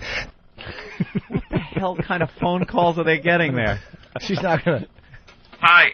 Yeah, my name's Connor. I'm a little concerned about your reporter. Actually, I have flowers. Karen, these for you. Who's calling the show concerned for her safety? Obviously, the station's not concerned for her safety, like we mentioned earlier. Yeah, they put in the a 6-month pregnant woman out in a snowstorm. Right. Yeah, they don't care much about her. Yeah, it's not too slippery out there. She may have been watching. That's her. Yeah. Oh, okay. She's not hurt. She's just going to scoop what looks like goulash out of the snow and run to the hospital. All right. Oh. Is that a little one or Rudy out of the driveway? All right. Splash. Why this fascination? Why? I don't know, but it's funny. October 2nd. Today, my life began. My parents do not know it yet. I am as small as the pollen of a flower, but it is I already. I will be a boy. I will have blonde hair and blue eyes. Nearly everything is settled already. October 19th. I have grown a little, but I am still too small to do anything by myself. My mother does everything for me, although she still does not know that she is carrying me under her heart. But I am a real person, just as a crumb of bread is still real bread. My mother exists, and I do too. October 23rd. My mouth is just now beginning to open. Just think, in a year or so, I'll be laughing, or later I'll start to talk. My first word will be, Mama. October 25th. The day my heart began to beat, it will beat softly for the rest of my life, never stopping. After many years, it will tire and stop, then I shall die. November 2nd. Yeah. This is bullshit. First of all, there's no way to get a tape recorder in there. And second of all, how come he was talking and then he says my mouth is now opening? Open. Right. This is crap. You're right. This is not real. I don't think this is a real recording. Of a fetus. It's called The Diary of an Unborn Fetus. Oh. Dude, a kid can't... There's no way for a kid to write. He's got no pen in there. Come on. Today I saw a big hog come poke me in the head. Mommy's still having sex, the slut. I hear the sound of a vacuum cleaner. Mommy must be cleaning the rug. Wait a minute, it's headed this way. Oh no, my little arm got sucked out.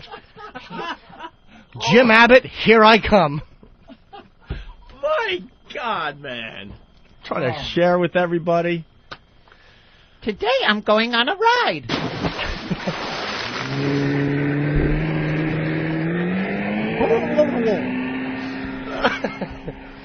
Suddenly the nourishment has stopped from Mama. Oh, what looks like a fist came through the womb, kind of like Freddy did in that original Nightmare on Elm Street when his face comes through the wall. Just these 5 knuckles.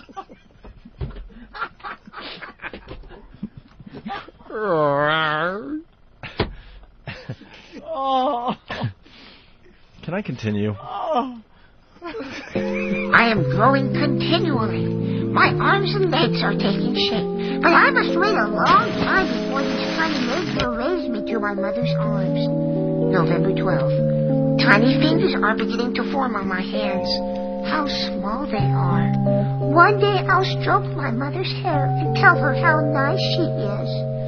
November 20th. Only today the doctor told my mother that I'm living here under her heart. How happy she must be. Are you happy, Mother? November 25th. Today, Mommy got told I'm a mongoloid. Mother was happy, but Father kicked her down the stairs and said, "Let's make sure this is mine, you pig." And Mother's parents are not happy because Mother is white, but I am half black and half white.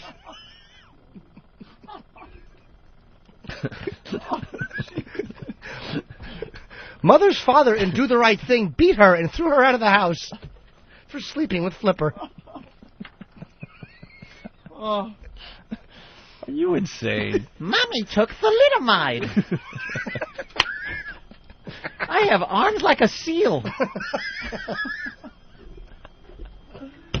Oh. I'm in the womb only, and already I have thoughts of other men. I'm Daddy's disappointment. I'm a woman trapped in a man's body who's still in a woman's body because I haven't been born yet to humiliate my family with my transgendered nonsense. In 18 years, I'll be performing sex on someone who thinks I'm a girl. My mouth opened today, and in a few years, a luscious hog will slip between the lips. And my little fingers will clutch money that's handed to me, and I'll leap out of the Saturn.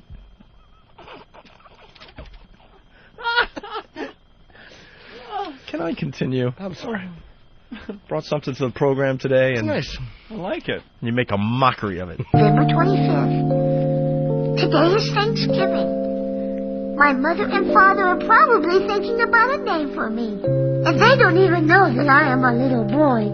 Connor! So they are probably calling me Barbara. But I want to be called Andy. December 24th.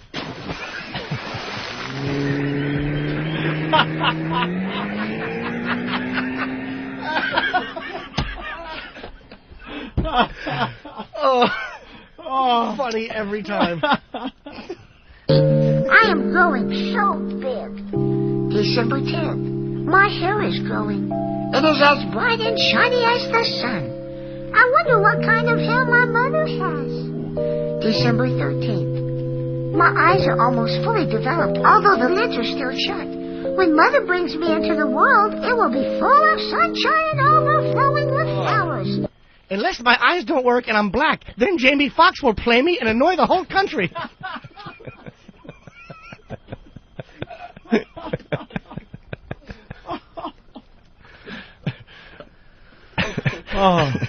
Oh my God. March 2nd. Someone left me in Don Geronimo's driveway. That fat fuck backed over me. Oh my God. Someday I will grow to be big and strong and go swimming in Tommy Lee's pool.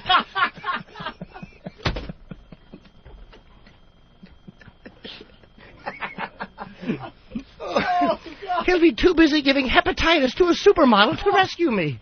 Have the flu, do you, fucker? Oh, you weren't too sick to let a baby drown. Can I continue? Yes. I don't know why the baby sounds like an old lady when I do it. Oh, let me tell you, Sonny. Really fast, go to Chip. Hey, Chip. Yes. What's up, Chip? Not too much. Long-time listener, first-time caller. Who gives a shit? And I was just wondering if this was more lost tapes from Demented World. Are you trying to say that I'm playing the part of the baby? Sure sounded a lot like yesterday. You motherfucker. Soon I'm going to be born and live the rest of my life in Ben's pants.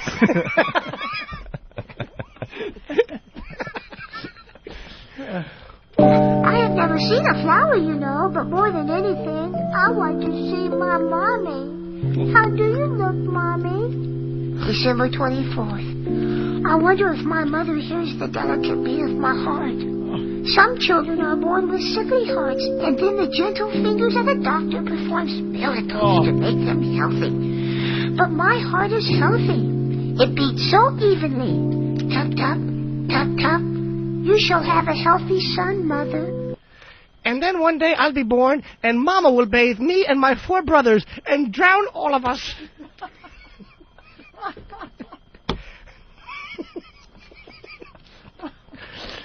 I better get used to this water I'm in. I love my mommy. Someday she's going to get rich by taking money from an androgynous pale pedophile to poke me in my little pooper. I want to know what Mama looks like and have my little fingers crossed that she doesn't drive an SUV. Someday she'll lovingly strap me in a car seat and back us down a boat ramp. And then wave at me and blame it on a jigaboo.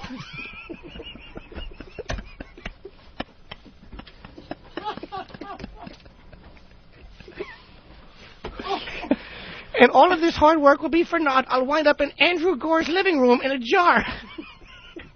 And I'll have to look at that freak for the rest of my existence. That germaphobe who takes 2 hours to leave the house. Well. December 28th. Today, my mother killed me.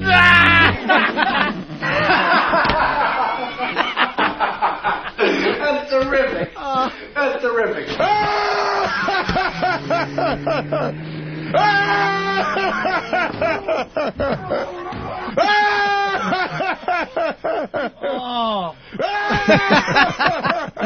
Who the hell saw that coming? And Mother only killed me because I sound like Bobby when Howie Mandel does him. Good. Who the hell saw that coming? Oh. Wow. Mother killed me. Now I will never cry on a plane or in a movie theater and annoy everyone. You shall have a healthy son, Mother. December 28th. Today, my mother killed me.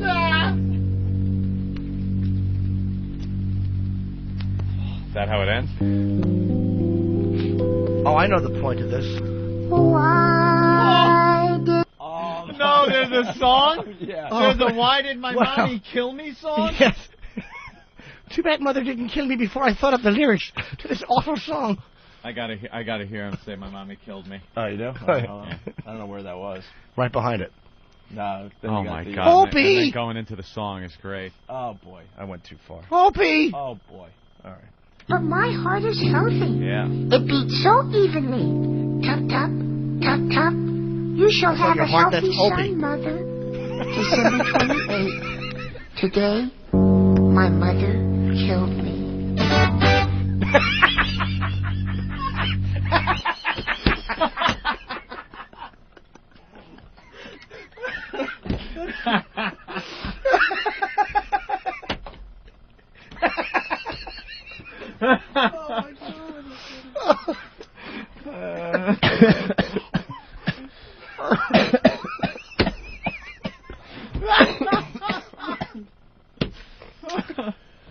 Wow. Oh. Boy, this dumpster is smelly. Wait, I want to know. Tool bag, thank you. I know that the kid is about to sing. I just want to know what the song is. We have to actually get to the rest of that. This kid is really beginning to annoy me. All right. All right, you ready for the song? The kid's little song. Everyone Buckle ready up. for this? Yes. All right. Ring, ring, ring, ring, ring, ring, ring, banana phone. Ring, ring, ring, ring, ring, ring, ring, banana phone. That's not the song. Oh. I'm sorry, I pushed the wrong button. All right, so you guys are ready for the song, right? You little scumbag! Wow. I like that kid. A little harsh. Let's all calm Sounded down. nice and happy and fun. They're paying for it. You vacuum it out.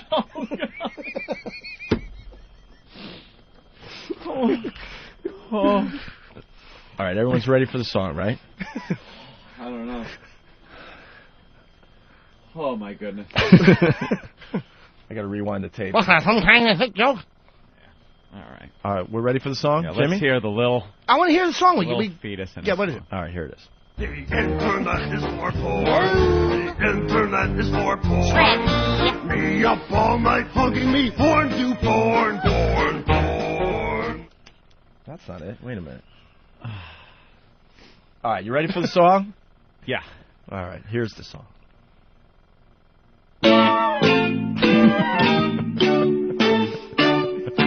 And scene. Oh God. All right, Poor little guy. here is Let's the hear song.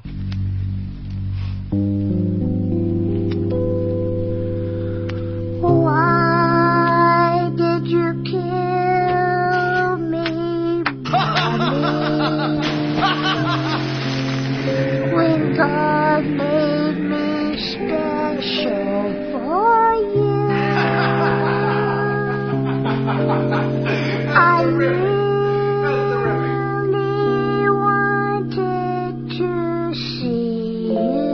Stop whining. Stop whining. And put my little arms around you. Shut up! Why did you kill me, Mommy? Who is your daddy? Who is your daddy? Who is your daddy? You really cared for me. Stop whining. Stop whining. You lack discipline. What I would have grown up It's not a to tumor. be. It's not a tumor. I'll never know. 'Cause Mommy, you killed me.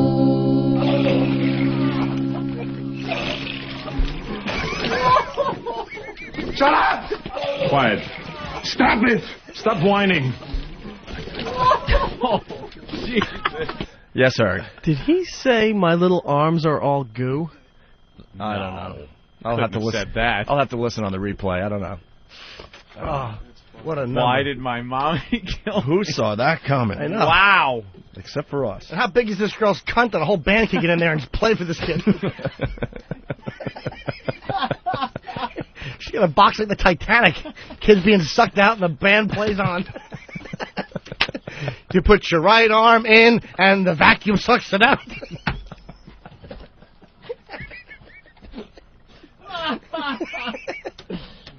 Oh, wow. Oh, wow. Thought he was going to be carried out in his little take the baby home clothes, and he's just in a plastic biohazard bag. He's laying next to a Reuben behind a building. Newspapers thrown on him. Little rats eating his fingers. Why did my mommy kill me? What a haunting song. That's wonderful. You're going to have to throw that in my... That's wonderful, that song. I want this in my instant replay. It should be in your iPod. That's phenomenal. That is a great song. All right, well... That's great. Why don't we step aside? We have Stalker Patty, Woohoo, and Francine. Only it was Stalker Patty singing that little song. Still got to talk about Michael Jackson. What happened to Ben Bailey? He was supposed to stop by today, too. Ooh. Everyone blew What us time? off today. Vin Diesel's calling in soon. How about that? Still got to talk about the Gates. Aren't they gone? Yeah. How about the teacher who had sex with 5 of her students? Oh, my God. Let's get into that next. Yeah. I forgot about that. Maybe it'll be part of the news today. Ooh. But first, why don't we play a little Stephen Lynch song here? A quickie. Yet I kiss you on the cheek. Good night, my love, I say. You turn to me and smile. A baby's on the way. And then you drift asleep to dream of life anew. And I lie wondering just what I should do. I could kick you in the stomach and catch you unawares. I could swear to God you accidentally fell that flight of stairs. When I tell you that I love you, I will look you in the eye as I slowly slide the hanger up your thigh. I guess I'm not the fathering type of guy. Welcome to the Opie and Anthony. Ooh, it's in my shoes. Ramon, clean this up. The Anthony Show. XM 202.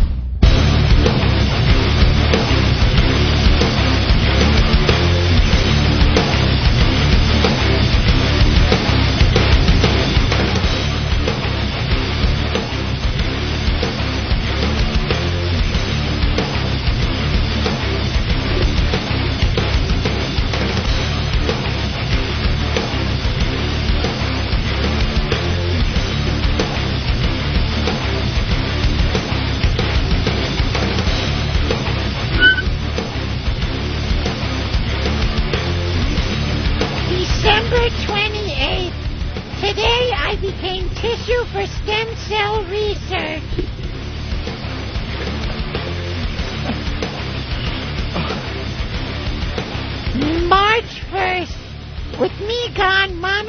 go back to the prom. March 4th, I'm officially too old for Michael Jackson to fuck. Man, we are just goofing off today, huh? That was horrid. A lot of fun. And then we take the show on the road Monday and Tuesday, broadcasting live from Washington. Nice. And then don't forget, March 17th, St. Patty's Day, we'll be at the Hard Rock Cafe here in New York City on 57th Street between 7th and Broadway, broadcasting from 7 to 11. 7 to 11. It's called Kegs and Eggs, or Eggs and Kegs. And, you know, a lot of people saying we have an invisible audience, so we're hoping some people will show up and check out the live broadcast. We're going to have to get some stuff going up for the live broadcast, I'm Sure. thinking. Some fine women and all sorts of things. We already have a celebrity lined up, by the way, and they're changing the name. It's not Kegs and Eggs. No one likes that name. Heather Mills is going to come. We're going to call it Kegs and Leg.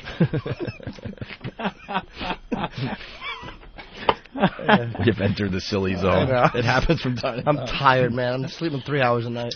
Oh. All right. That sounded like an Abort Me Elmo doll. Don't let the hanger get me, kids. Abort Me Elmo, press the button. Oh, that's funny. It screams the silent scream. Wasn't that one of those old propaganda movies? Silent Scream? One of those pro-life? Oh, yeah. I saw that one years ago. It was one of those propaganda movies about how aborted fetuses scream in the womb when they're being Do they? Sucked out. I don't know. Everything's open to debate. Who knows? I say fine. Suck all the unwanted ones out, please. That's right. Less criminals. Less burdens. I just found out the name of the mommy in that piece, by the way. Oh. Denise Richards. Oh, gee. Today, Mommy and Daddy got a divorce, and I won't be loved. What the hell did Charlie Sheen do? Denise Richards, 6 months pregnant and wants a divorce. My God. That means sex. Yeah. What the hell was he banging? And that's he got what caught. he does. You know, they said he turned over a new leaf when he got married, but it wasn't going to happen. All right, He's banging something. That's a big story today. Stretched her all out with the kids. They have like a kid that's a little over a year, another one on the way. Yeah. Is Denise Richards the one in the Paris Hilton show? No. Oh, no, it's Richie. No, Denise Richards from Star Troopers. She was Troopers. Starship Troopers and Wild Things. Wild Things, and she was a Bond girl too. She hot? Yeah. Otto. Yeah. Oh, finally. There he is. Wow. Now we'll get some class into the show. That's right. After Otto and that George making their first appearance abomination. on the brand new Opie and Anthony program. All right, so that's a big story. Charlie Sheen. Aborted fetus, sir. Charlie Sheen getting divorced. Also, what is this, the hot teacher thing, Anthony? The hot teacher thing. Hot teacher? No, it's not a hot teacher? Well, there's another teacher having sex with students, Braxton County teacher, admitted to having sex with 3 middle school students, police said. And from the pictures, it officially ends the hot teacher having sex with their student streak that's been going on. Wow. Now, lately, you've seen the hot, tall blondes that have been having sex with their students. And I don't really see a problem with that. Not at all. Because the ages of these boys, I was thinking what I was thinking at that age. And if my hot blonde teacher wanted to have sex with me, I'm not telling anyone. These chicks were so hot. The first one that got nailed, the blonde, was having sex with that little black boy, and she was like really hot. The last one, another tall blonde. They showed a picture of her looking out an SUV window as she pulled away from a courthouse, I guess, and she had like a Christina Aguilera hat on and this wild blonde hair, also hot. And now there's Tony Lynn Woods, who's been arrested, 37 years old, of Strange Creek. Good name for her, by the way, Tony. Yeah. Tony. Looks more like a male Tony than a female Tony. She looks like Eddie Trunk.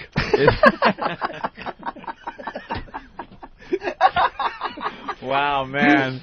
That's rough. Sorry for the visual people, but that made us laugh. There's a Lady Di thing going on. Yeah. Just, she is what you would call a fat hag. A hag is a good word for her. And she was having sex with students. And even though she's a slob, isn't there just something hot about it? Yeah, there's definitely something hot about a teacher banging one of the students when it's a female. Definitely. Just looking at a picture from Wild Things. Oh, good God. Topless. Good effing Denise God. Richards in the pool. You look at a picture like that, and you realize that Charlie Sheen definitely has some kind of sick problem. Because look at that. With the butch, asexual... What the hell's her name? Nev Campbell. Party of 5. Oh, remember when she was popular? She was popular for 10 minutes. Wow. Yeah, the lesbo scene in, what was it? In Wild Things, right? 1998. Yeah. Anyway, yeah. Denise Richards washing the Jeep. Oh, the car wash scene or whatever? Very, very hot. She is in a bra. Yeah, we could just waste hours looking at pictures of Denise Richards. That's the problem with us guys. I don't even remember what we were talking about because now Eric is just showing us picture after picture of Denise Richards. Mm-hmm. My God, man. My God. Ooh. Yeah, so Tony Lynn Woods, 37, Strange Creek, 8 counts of sexual assault. Police said several students reported they had been touched or treated inappropriately. How old were they? In the criminal complaint filed against Woods, she admits she had sexual intercourse with 3 students a total of 4 times. 4 times, 3 students, sexual intercourse, middle school kids. 12. So middle school goes up to, what is that, 12, 13, 14? Yeah. Somewhere around there? 12, 13, yeah. And oh my God! Look at she also admitted to performing oral sex on 2 different juveniles a total of 4 times. She's a goer. You are a slut. Hey, could you stop the story for a second? Oh, what's going on? The dyke scene? Yeah, Denise Richards is about to lose her top in Wild Things. There goes the top. Making out with Nev Campbell. Oh, nice side view of Denise Richards' tits there. Wow. Fabulous. That's why we invented wow. Because as soon as you see boobs, you just go, wow. All right, go ahead, that doesn't Anthony. do much for me. I mean, after what Yoshi sends me, I mean, come on. Yeah, I know, that's please. true. Yeah, but it's celebrities, so... Oh, they don't show Nev Campbell's titties? She probably...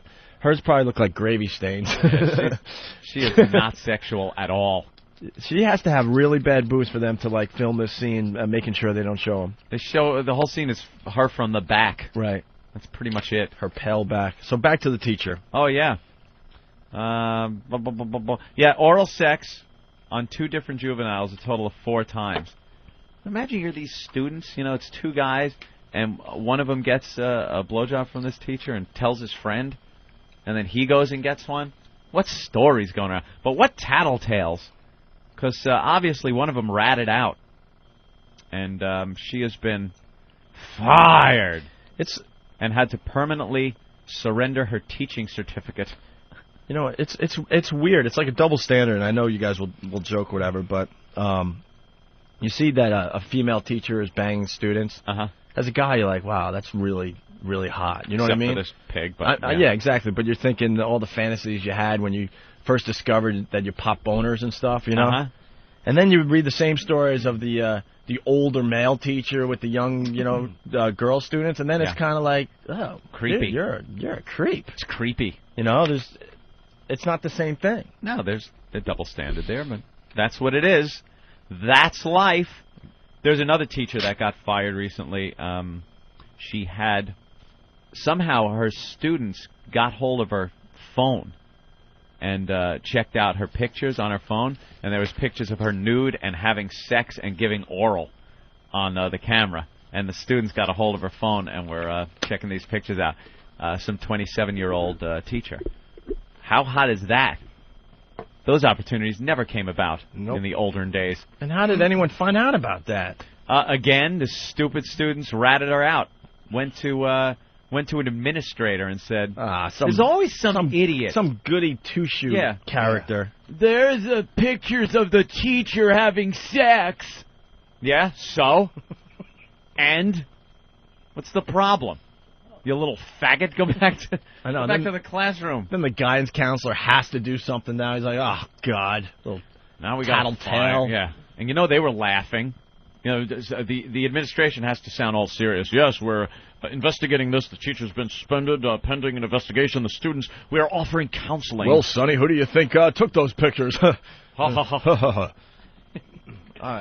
is Otto just waiting out there? He's a big star. Bring him in. Otto. Bring in Otto. He looks bored. We got to say hi to Otto and George. Anyway, So that's going on. And then the Don Cheadle stopped in, too, huh? Wow. Does anyone care that this Foster guy flew around the world? No. Fawcett? I don't even know his name. I said Foster, right? Fawcett? It was the last big aviation record to be broken. Solo flight around the world without stopping for fuel or anything. Oh, great. So it's like the last thing. But, yeah, I guess in this day and age of space travel and stuff, it's a little odd. Hey, Otto and George. George has his little Yankee jogging suit on. That's nice. I got to explain, because we have a whole brand new audience. Yep. We love Otto, and we love George. The problem is George is a puppet. George is, yeah. And this works, trust me, this works on radio. Sorry, I was late. I was under the porch sucking guzzling on the... Hold on, we don't even have your freaking mic on. Get that on. All right. The one good joke I got out, it didn't get any Damn air. it. No, because no one heard, so just do it again. Who cares? Who cares? George has the mirror. What the fuck is this? All right. Yeah, it's Otto and George. Otto and his puppet George, but they're best friends, and George is wearing a little Yankee jogging suit. Hey, fuck the Yankees. It was a gift. Is that a new George from the last one? Yeah, this is the new George. That's the new George. Wow. See, he's a little more rosy. He's got his brain. Get the brain there. For when he does his JFK impression. Okay, let's go get a burger. And Otto, George, we're on satellite radio. So the old days, you'd come on our show, we'd have to dump out everything. You could just let it fly now. Yeah. That's the beauty of satellite radio. I was thinking about that, but you know, Jim wasn't cursing much, so it's like you still have to be witty somewhat. No, here's the deal, Otto. When we first got to satellite radio, we were cursing the whole time because it was new and yeah, exactly. Yeah. It was new and different. Then after a while, you get bored with the curse, and then you go clever. But the deal is, this is your first appearance, so I'm thinking you should just curse your ass off. Yeah, do whatever you want. Yeah, think again. It's very nice to see you guys. Congratulations it's been a while. on getting fired. Yeah, wasn't that great? Yeah, that helped everybody out, huh? That helped all our friends out. Who would think fucking sickness out there? Church-going people would be so sensitive to their religion. Who's the meesh-kite in the lounge out there I had to talk to? Don't you have any security here? Stalker Patty? Oh, yeah, she's very sweet. Oh. She invited me to the Hard Rock tonight. Somebody's brother is doing a cover band. That's Anthony's. My brother Joe is playing a U2 cover band and a Journey cover band. Is he now? It's terrific. That's tonight at the Hard Rock Cafe at 10 p.m. Free admission. Hard Rock, 10 o'clock tonight. Terrific. You can make fun of his brother. It's no big deal. Well, what band are they tributing anyway? Well, he's got two of them that he plays in. It's U2 is one of them, and Journey. They actually have a Journey tribute band, and you know the singer looks like Steve Perry. And Groupies? There you go. Yeah, they get the problem with the tribute bands is if you're out there doing a Journey act, you get the girls that used to be hot in the spandex and stuff. They come down now and they don't look so good. You know, they're old broads with bunts. And they're trying to wear the tight spandex pants, and it just doesn't work out. Not a little all. much. Yeah. But it's entertaining. Good to see you, Jim. It's entertaining to watch. Have you seen our old pal, the Great White Gorilla? I haven't. What is he? I haven't heard. He married some female comic, I heard. He did. Jeff is married? Yeah. Wow. Jeff Norris is married? Yeah, he married some, she's a stand-up. They worked here. No, I lost touch with him. Wow. Yeah, we have too. So. Have you? Yeah. Yeah, we have. Looking for some common ground there? What was that? Who ripped one? That's who do you think? Look to your left. Bad boy. Yeah, right around the Lysol. Nutty. Like I told you. Filthy old Simca. like I told you at the beginning of the show, right around 9 o'clock, the farts come. Oh. Could you spray a little Lysol? It doesn't smell at all. Oh, to you? No, wasn't bad. This one's not smelling really. No, so I might rip one. Smells like the dumpster behind Sloan Kettering. Freak. So what's going on, Otto? What is going on with you? It's just fucking early, man. You know, the George Washington traffic, it sucked. I mean, all your listeners, they're in hell. You know, the people that commute, I can't believe it. They do this every day. Could you imagine? Oh God. No more for us. No more driving. I come in very early in the morning on the LIE, but no traffic. I like that.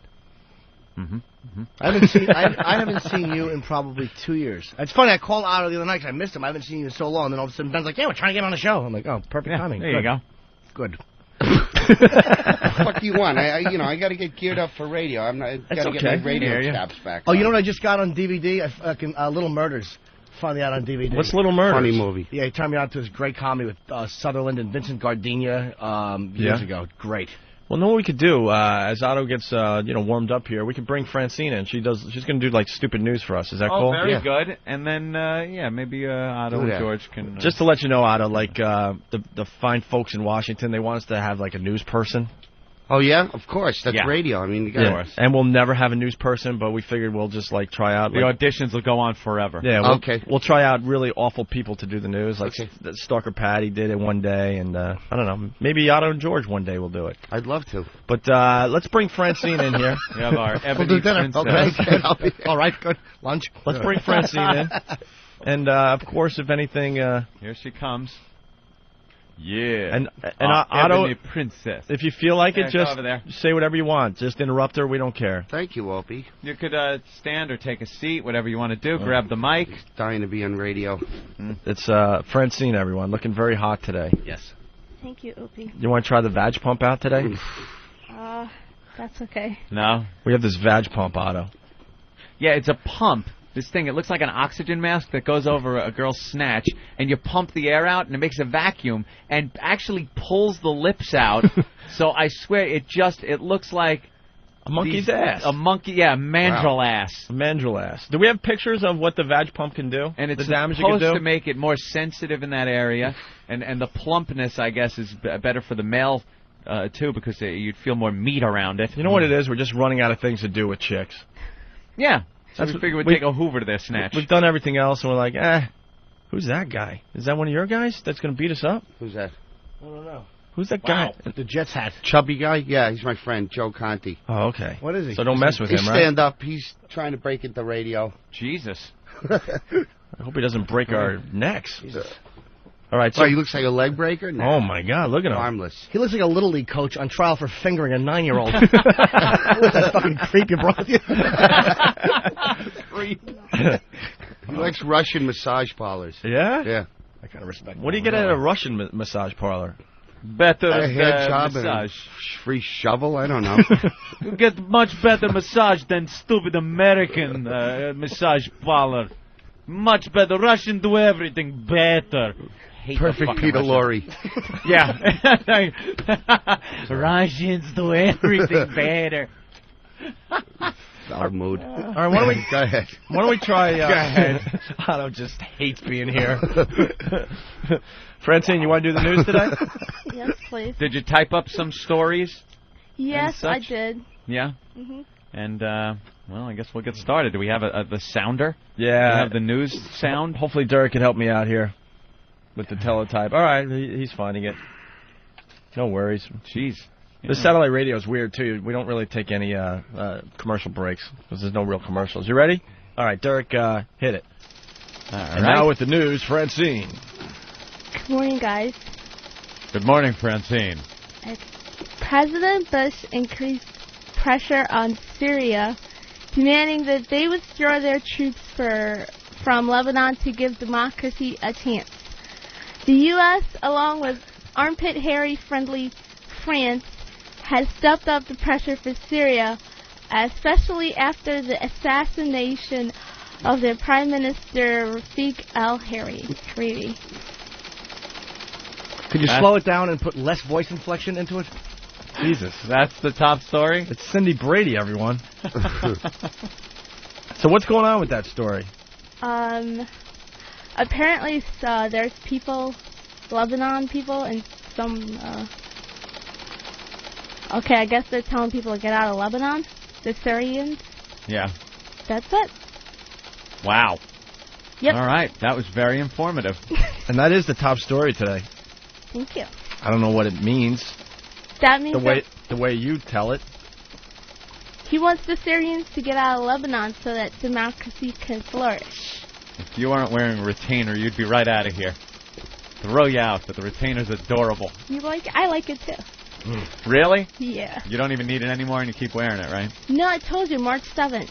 March 7th it comes up? March 7th, my retainer came on. All right, go ahead, Francine. Next story. Is hoo-hoo in a little doo-doo? Seems as though investigators have reason to believe that Howard Stern's limo driver, Ronnie Mund, may have done some insider trading. Ooh. Ronnie, the limo driver, bragged in studio about how he had bought Sirius stock cheap before his boss joined the company. The SEC are trying to determine if Mund had insider information. Ronnie, you don't trade inside and brag about it on national radio. Are you serious? When asked to comment, Howard had this to say: I don't care. I just don't care. Wow. Do you even know what inside trading is? Insider trading, yeah. It's something to do with the stock market. Very good. That's good. No, you don't. You're not an investigative reporter where you really look into the story, are you?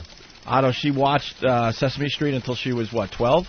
Almost 13. Almost 13. Spider monkey. Sorry.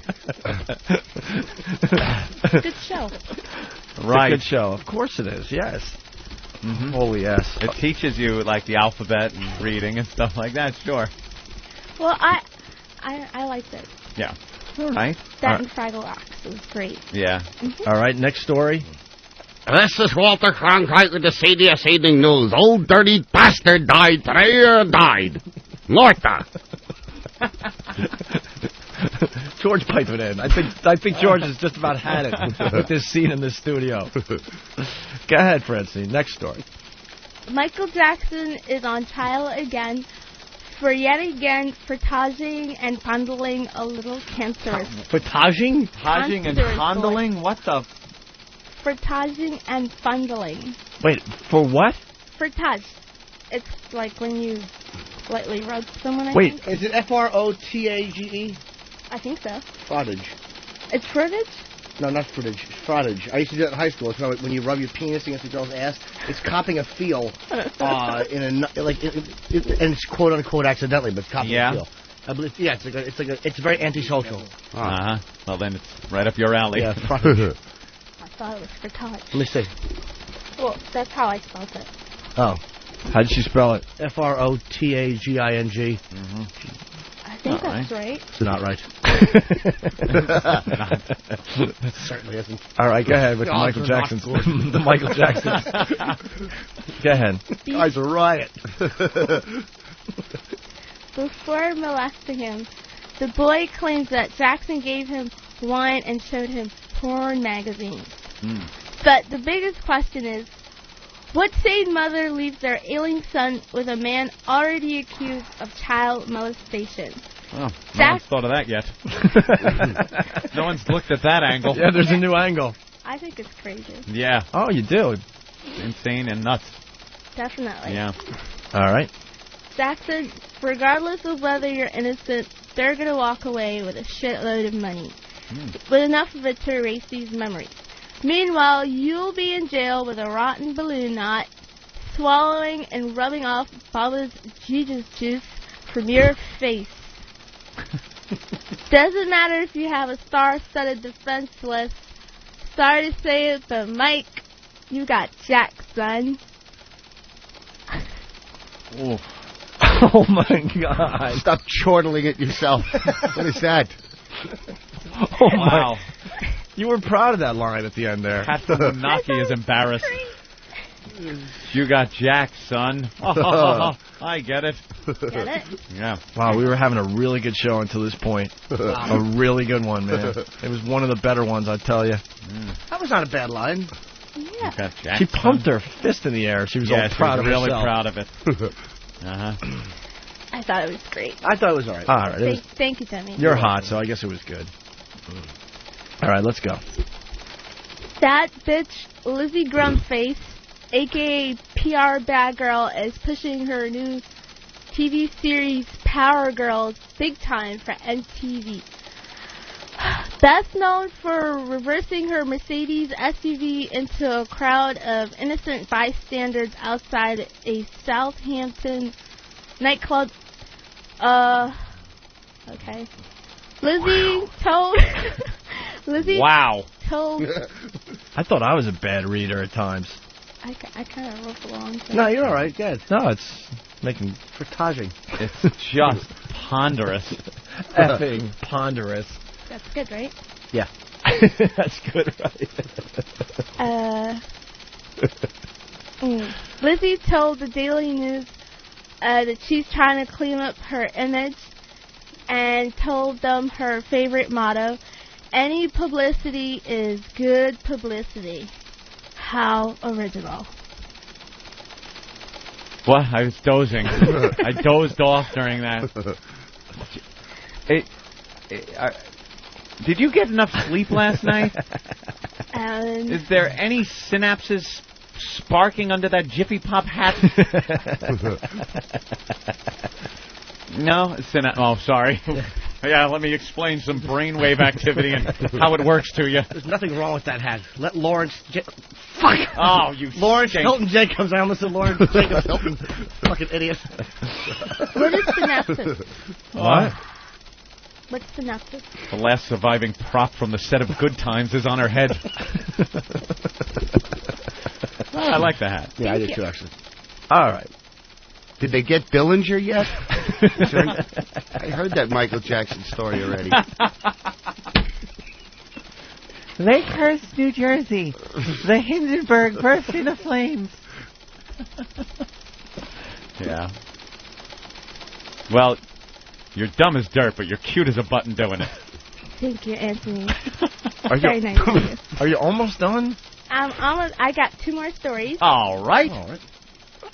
That little whore, Lil' Kim, is facing up to 30 years in jail for lying about the famous shootout in front of Hot 97 on February 25th. This comes after... Pardon my interruption. Did you just sound out that little R in February? February? George is just sitting there stunned. Absolutely stunned. George is stunned? I got Why, because nothing he for hasn't you. blinked?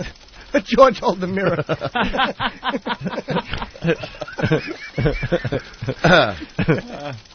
My eyes. All right, so you can continue. This comes after Lil' Kim's friends testified yesterday that the racy rapper blatantly lied to a grand jury when she said that she didn't know him and that he wasn't with her when he opened fire outside of the Manhattan studio. The man, Swift Gutta Jackson, who identified himself on stand as Lil' Kim's pal, admitted he sprayed machine gun fire into a crowd that day. Buck. I hear you. That's it? That's the Lil' Kim story. You have one more, right? Yes. Okay. All right. Congratulations to Steve Foxx, who became the first person to fly around the world alone without stopping or refueling. Starting out in north-central Kansas, Foxx, who survived on 12 milkshakes and water during the flight while using bottles for the bathroom, landed yesterday, had this to say: "That was something I wanted to do for a long time. So good for you." Oh, that's it. Kind of the feel-good story at the end. Yeah. You got to have that If feel-good you're still story. awake. Yeah. Wow. That was the dullest thing ever. Like last time, you spiced it up with some stuff. You put a little commentary into it. You know, a little opinion. This time, I think you put all your eggs in that Michael Jackson, you got Jackson gag, and you thought that was going to carry you for the whole thing. I think you called it in today. Yeah. You didn't like it? This could be it for Francine. I don't think so. I liked it. Do you have a background in journalism or anything like that? I have a communications bachelor's degree from NYU. What, did you find it on the subway? No, I got it. Oh. In school. Oh. She graduated college, if you can believe that, Otto. I'm going to nail all my old cum rags from high school in Central Park to increase tourism. I'm going to call it the Jism Trail. You didn't like the gates there, George? It made $250 million for the city. Yeah, really? Who gives a shit?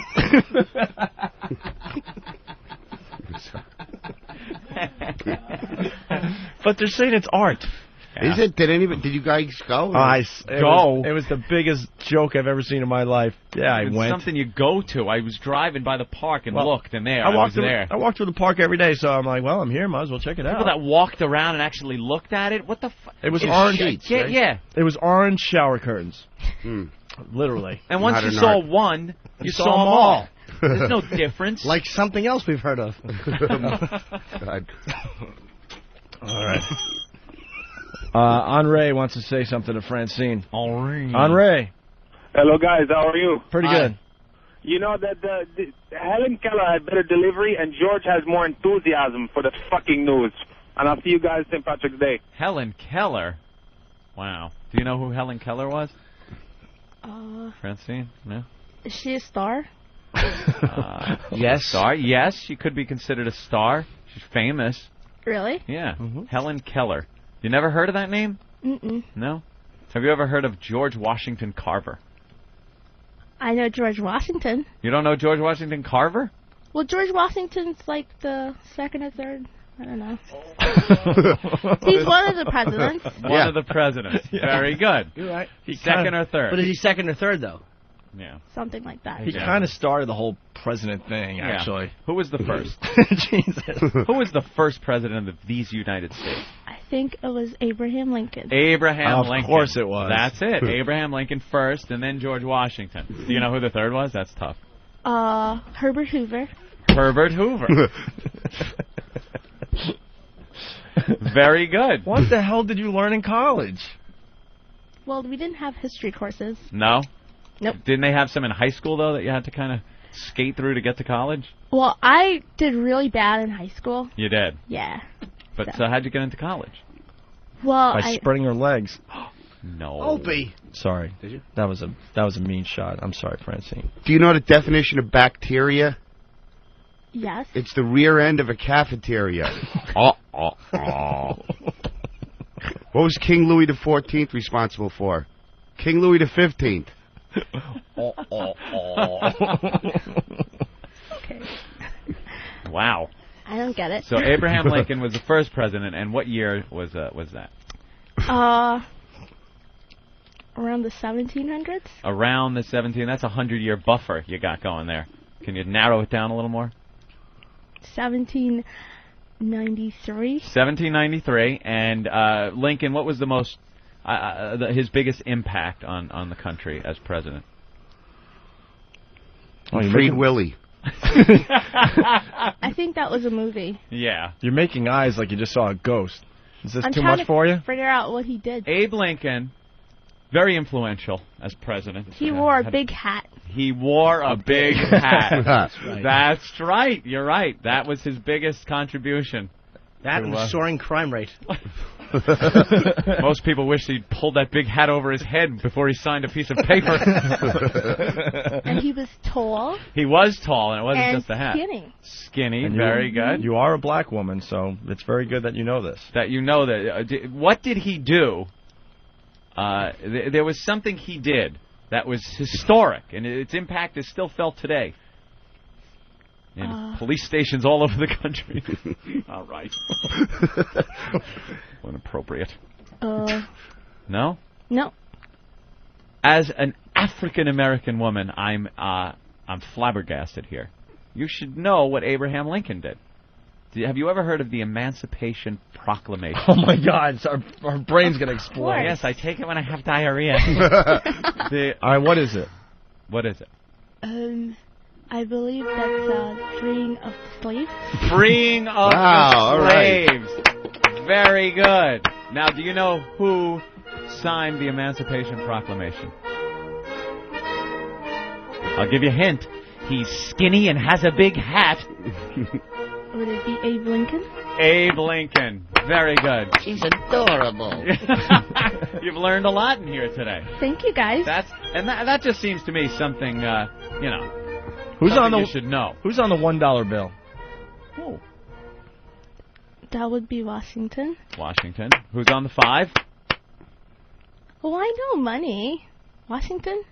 Is on a 5 also? No, it's Lincoln with the hat. Lincoln. Yep. Let's get a little trickier now. Who's on a 10? That's tough. Okay. Would it be? You'd never get it. I'm sorry for not having faith, but Jesus. Yaphet Can you give me a first name? A first name. A first name. I'll give you a first name. Yeah. Alexander. Houston? Alexander Houston. Yep, Very absolutely. good. That is... Did you see that jerk?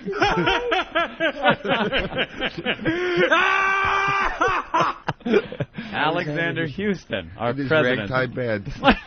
His ragtime band, of course. We got to find out who is smarter, Lady Di or Francine.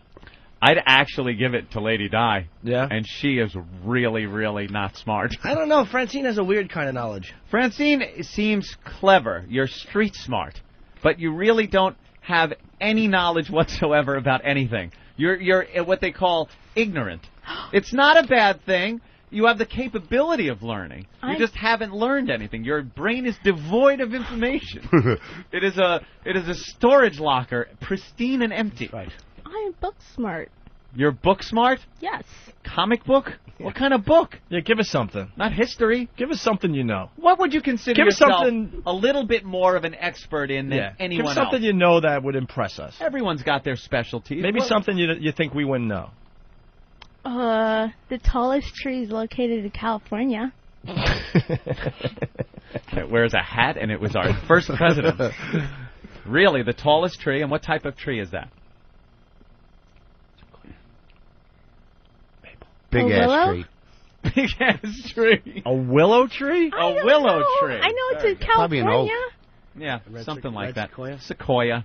See? Redwood. Did you guys know that? Yes. Yeah, Jimmy said it. Oh. The Sequoia. Coincidentally enough, that's her cousin's name, Sequoia. No? Sorry. Black people have funny names sometimes. Like Sequoia, Spatula. No? Wow. So nothing else. Is there a subject that you're pretty good in? Yeah. That you were good in school? English. English. Mm-hmm. You're good in English. All right. I'm trying to think of some type of question that would show her English skills. Maybe Geography. You're good at geography? Yes. All right. Then we'll talk about math. I'm kidding, of course. All right. Geography. Capitals, things like that? Yes. All right. What is the capital of New York? Manhattan. Manhattan, New York is indeed the Okay, capital 1 for 1. of New York. Holy shit. What is the... I am stunned. Wow. Manhattan, New York, the capital of New York. Okay. 1 for 1. That's good. How about New Jersey? It's a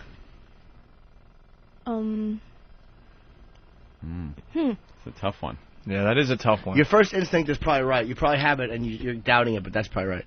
Her first instinct was Nebraska. Wait, Wyoming's a country? Wait, it's coming to her, guys. It's coming to her. It is. Would it be... I don't know. New Jersey? Yes. New Brunswick? Absolutely. New Brunswick.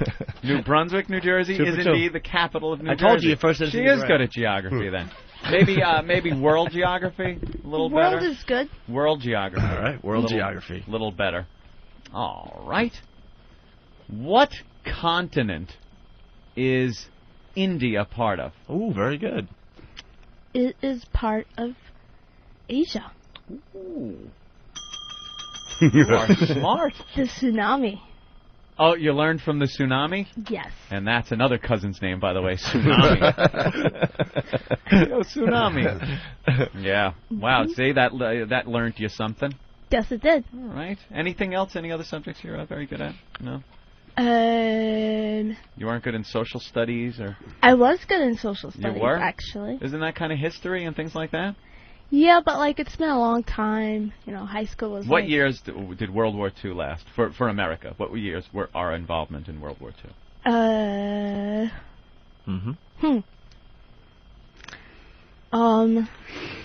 It was early 30s. Early 30s, indeed. 1932.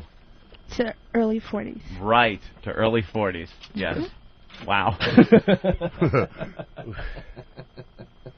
That's great. Yeah. You're fighting a painter at that point, I believe.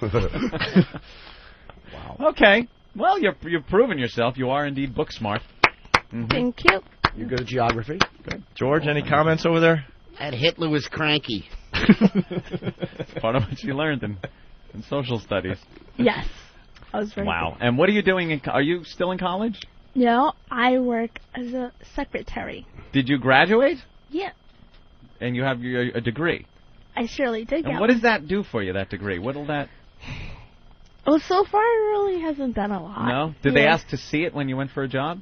No. No. And you got a job, secretary? Yes. What kind of company? Real estate. Real estate. Mm-hmm. Mm-hmm. So you help out with the big land deals that are going on? Yes. What do you have to do as a secretary to real estate? Give me a little of your job.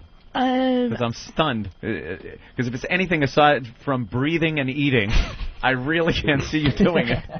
No, I like type papers. Yeah. And I write bills, and I take phone calls a lot. Yeah. Lots You of write phone- bills? Mm-hmm. But I'm going back to school because I want to do something else. Uh-huh. Mm-hmm. Yeah. You don't think real estate's for you? Nah, not really. It's cool, but What is for you? I'm either going to go back to be a teacher or a lawyer. A teacher or a lawyer? Wow. Wow. A lawyer. Well, it depends on how much money I have. Should get you the death penalty for jaywalking, this one. She had a little mix-up at the real estate office. Sold an Upper West Side apartment for $10. Billed the guy $10 for it. It's coming out of her pocket, so she's got to become a lawyer to pay for it, right? Yeah, do you know what jaywalking is? Yes, I do, actually. Pretty simple law if you're going to be a lawyer. What is it? Yeah. Well, I heard it on your show. All right, what is it? It's like walking across the street. And I believe you're usually walking not near the traffic signals. Mm-hmm. Yes. Well, sort of. Technically, it's walking from one corner to the next corner of an intersection on an angle, on the diagonal, instead of in straight lines across the street. Yeah. But, you know, it's a crossing when you're not supposed to, sure. Here's a future lawyer question. How do you feel about tort reform? Oh, very good, yeah. What's tort reform? You mean pop tort? What kind of tort you talking about? Tort reform is basically it's cutting down on litigation. People like needless lawsuits. Yeah. Senseless lawsuits. Yeah. Well, becoming a lawyer, she probably wouldn't like that. Absolutely. It's cutting in on your income. Would you be a criminal lawyer, defense, maybe a prosecution? Would you be a lawyer for lawsuits and civil lawyer? What kind of lawyer? I just read a lot of Grisham novels, so just general law, I guess. Just like a lawyer that reads Grissom novels. Okay. General law. General law. So you're learning a lot about the law from the Grisham novels. They're really good. Would you like to defend, like, guilty people, that kind of law? Or prosecute them? I guess I would defend people. You would want to defend people. The jail's going to be Yeah. filled Wow. to the brim. Imagine the poor bastard comes in, goes, what? Wait, what was that? What was that one Grisham novel? It's about the young lawyer who comes up against the odds. What do you mean? There's like a young lawyer, and he's thrown into this situation that's supposed to be over his head, and he kind of like does some behind-the-scenes investigating. That one Grisham novel. What was that one? That one. And in the end, everything works out? Yeah, it works out okay. Mm-hmm. Yeah, it's the big famous one. It's set in kind of like a southern law firm. Right. Mm-hmm. Maybe I haven't read that one yet. Yeah. Maybe. Which one is that? All of them. Everyone. Oh, okay. Every single one of them. John Grisham should get prostate cancer. He writes the same fucking book every time. Wow. No, he does not. He certainly does. And she goes, I don't think I've read that one yet. No, you've read that one 5 different times. I didn't know Grisham made pop-up books. I read. It's a lawyer doing this in the scolding fashion. Good on radio, point, and then expecting audience at home to laugh. All right, let's thank Francine for doing what she does best. Nice job, Francine. Thank you, guys. Otto and George in the studio. Awesome. We got to take a quick break. George, any comments about what you just saw? I got a Smith & Wesson ready for the next... Francine's going to St. Copious of... well... All right, well... see you on the docks, Senator. Well, Francine was talking about Michael Jackson somewhere in there. Really? And we've been having a lot of fun with Jay Leno's monologues on the Michael Jackson thing. So you know who Jay Leno is? Yes, I do. Of course you do. All right, so this is what Jay had to say about the 23rd the Jackson case last night on his program. Let's see what's happening in the news that I'm allowed to talk about. You know about this gag order? You know, I'm a potential witness in the Michael Jackson trial. As you know, there's a gag order for everyone involved in the Michael Jackson trial. In fact, I believe I'm the first person over the age of 12 that has been gagged by Michael Jackson. So tonight, folks, all Tito Jackson jokes. That's what we have tonight. Although he's under a gag order also, Michael did answer one reporter's question yesterday. Did you see that? Show that footage from the trial yesterday where Michael answered. Michael, how do you feel about missing the Boy Scout Jamboree this weekend? Angry.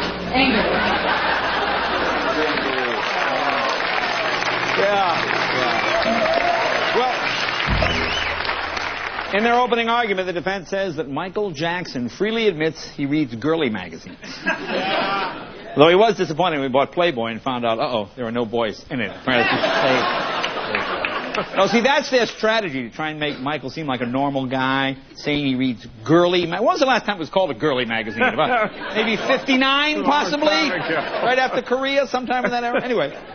They said Michael likes to look at the fold-out and fantasize, oh, man, I wouldn't mind artificially inseminating her. You know. The Opie and Anthony Show. XM202. The Opie and Anthony Show.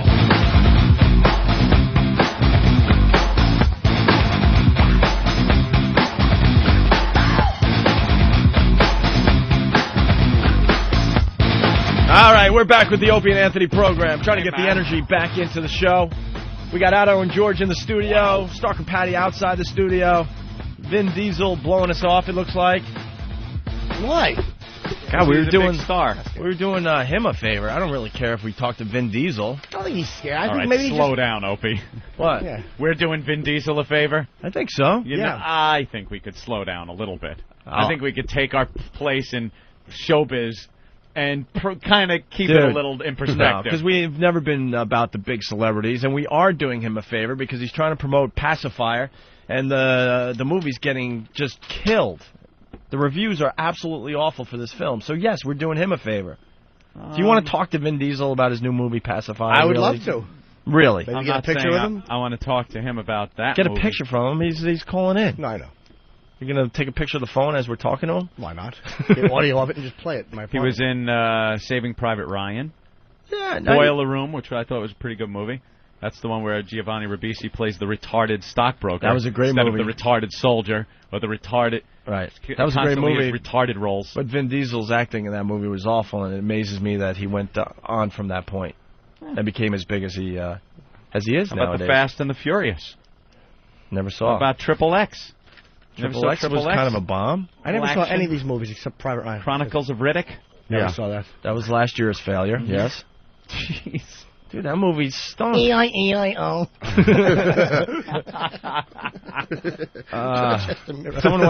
Somebody wants to say hi to us. Hey, Durf. Yeah, Wheeler Durf. What's going on, Wheelchair Fred?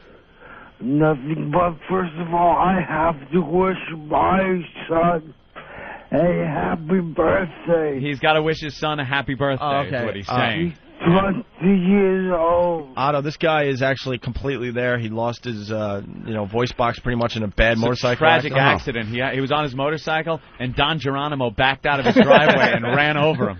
And his legs are all mangled because I don't think he had insurance, so he never got his legs fixed the right way. So now he's in a wheelchair with a really bad voice, and people think that he's slow because of his voice, but he's not. If you play any kickball, try and favor the good leg.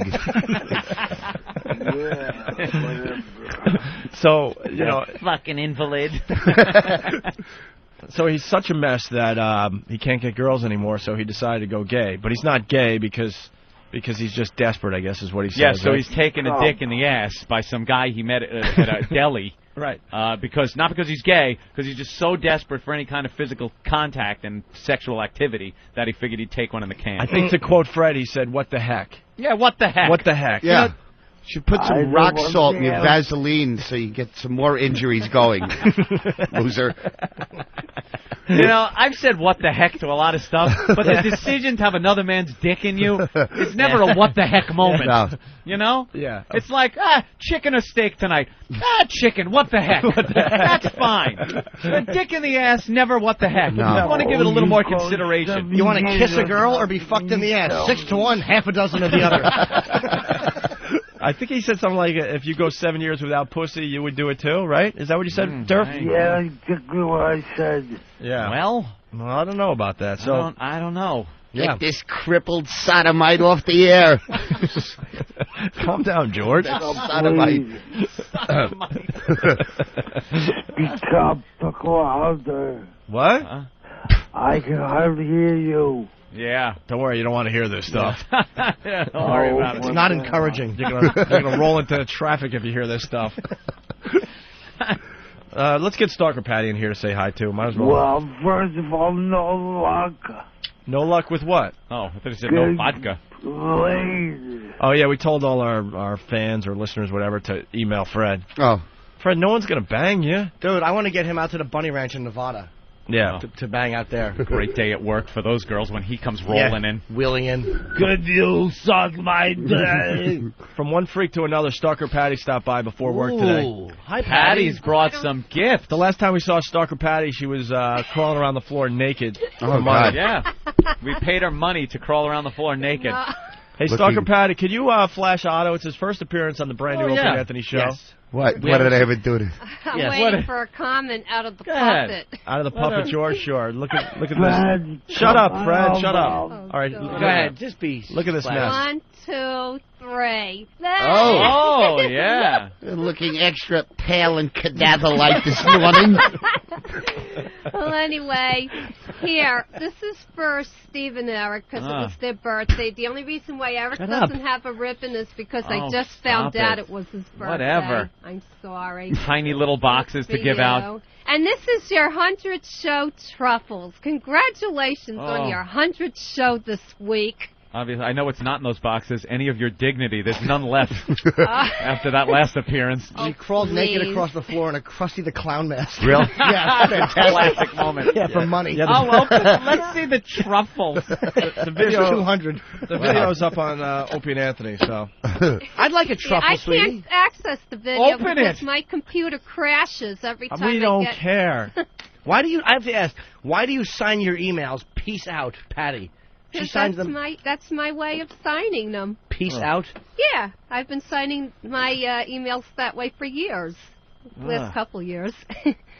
Really? Only you would know that we've done 100 shows for XM. We were keeping track for a while, but Actually, no. I found out on Whackbag. Someone figured it out and posted it, and I says, "Oh wow, okay." Otto, for a while there, Anthony and I we would work really hard on the show and try to bring some cleverness and intelligence to the program, maybe enlighten people out there. Yeah. But we finally came to the realization we have to dumb down this show. We just gave up. We just gave up. Listen to this. We got this retard on the phone. We got this over here. Francine is trying to figure out how to get home. Wow. She forgot where she lived. And we're trying to do highbrow, intelligent, clever stuff. And Vin Diesel doesn't call us. Right. It's a mess. It's just a mess of a program. We did teach people some stuff today, though. Lincoln, the first president. Yeah. Yes, New Jersey, the capital of New Jersey. Ooh, do I want to fuck her. Oh, someone visited me in the store this week. Oh, really? Yeah, went to see Unfortunately, the it wasn't the with Grim her Reaper. husband. Little tap on the shoulder and bye-bye. I didn't have the salmon mousse. I look up from my register and I see Marion. Oh! Came in, right in, because she saw me working. Because I was counting out the register. Oh. So she says to me, Patty, do me a favor, write an email or something and tell them lay off Lady Di. I says, yeah, right. I didn't do anything because I'm not involved. So, I mean, she can tell her herself. Quiet. Stop yeah, whining. and then Di Stop called whining. me the day Stop I whining. sent that email Stop whining. to you about a month Stop and a whining. half ago. Stop whining. Why'd Stop you whining. do it? Stop whining. Why'd you Quiet. do it? Quiet. I'll call Stop you whining. back. Stop it. Stop it. Stop it. Shut up. Shut up. Quiet. Stop whining. And Stop she has to whining. call Stop to whining. Stop whining. Stop whining. Stop whining. Stop it. We should rent these people out as pets, I'm thinking. My God. Yeah, Don Geronimo's house. God. We should rent these people out as pets. Well, you'd send them to Super Bowl parties, and if your team loses, you can just punch them until the police show up. I mean, we could rent Wheelchair Fred out for the day and Stalker Patty. Imagine that rolling around your house. I'm hungry, feed me. Opie, can I have a truffle? Yeah. I know. Why aren't you opening Why that, are the Opie? truffles over there? We should partake. They're very tasty. Yes, I'd like one. I think Otto would like one. They're very tasty from what I hear. I had a lot of what Otto Truffles says. from Godiva chocolate. So, Fred, you're not getting laid from the email you're getting from our listeners? No, I'm confusing workers. I can't figure out the computer. You can't figure out the computer? I'm too dumb. Too dumb. You know how easy computers are these days? Patty's using one, for God's sake. Yeah, if I can do it. No, we got to do it, Wheelchair Fred, next week. We're going to be broadcasting live from Washington Monday and Tuesday. We need Fred to do the news from his home. Oh. Fred will be the next victim to do the news. Let's see. That'd be good. Which ones are good? All of them. What about the... Ooh. Do you want the Lou Gossett Jr., the Halle Berry, or the Michael Jackson? I'm taking the Halle Berry. Well, let me see. I'll take the I eat the chocolates every day. Ooh! Yeah, you're looking more What's in pear-like the every truffle? day. No. I don't know. It's good chocolate, though. What is it, like a Yeah. vegetable or something? No. It's, I think These are just chocolate. Oh, Otto, they're to die for. It's not for me. Thank you. You like chocolate? Very good stuff. Here, I'll do one. I'm going to have another one, please. It's the only redeeming quality you have anymore. Is the fact that she works at this place All and right. she's able to bring us chocolate. Fred, you got anything else?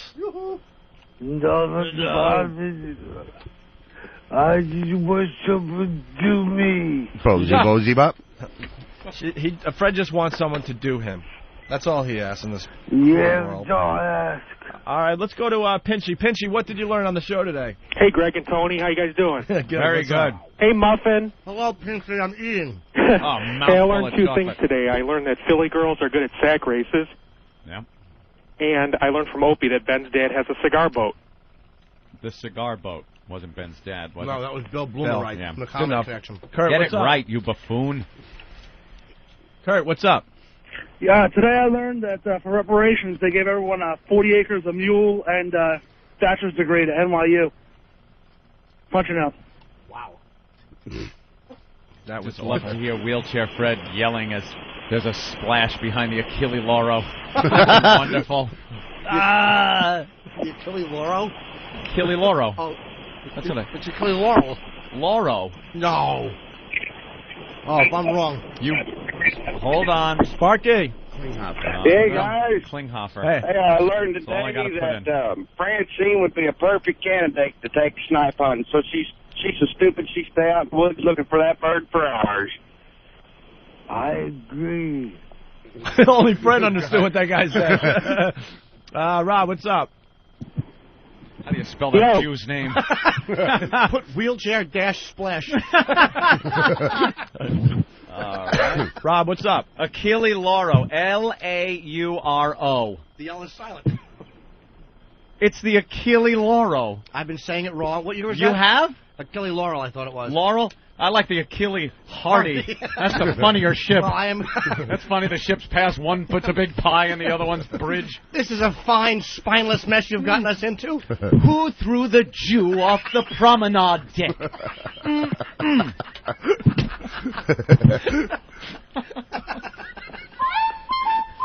Someone seems to have rolled a Jew off the boat. We're in trouble now. I'm sorry, Ollie. Very good. All I saw was a splash and a yarmulke floating on the water. Very good. The Achille Laurel. Oh, you can see that of a Naked Gun movie. Just push. Whoa, oy vey! Hey, Rob, what's up? Yo, Rob and Anthony. What up? I learned two things. Yesterday, I learned that the more melanin you have in your skin, the smarter you are. So Francine must be a very light black person. Ah, right. Punch it out. Oh, yeah, that was from yesterday. Very Yeah, good. It was. Connected the two shows for us. Billy, what's up? Alexander Houston is on the $10 bill, and that's from Alexander Hamilton. Philly, what's up, Philly? You, very educational show today, boys. Yeah, like college in here. I learned that Opie was in a cigar board on Martha's Vineyard with Gwyneth Paltrow's naked uncle while Larry David was stoned to him blow with Tom Brady. It's crazy, insane, it's nuts.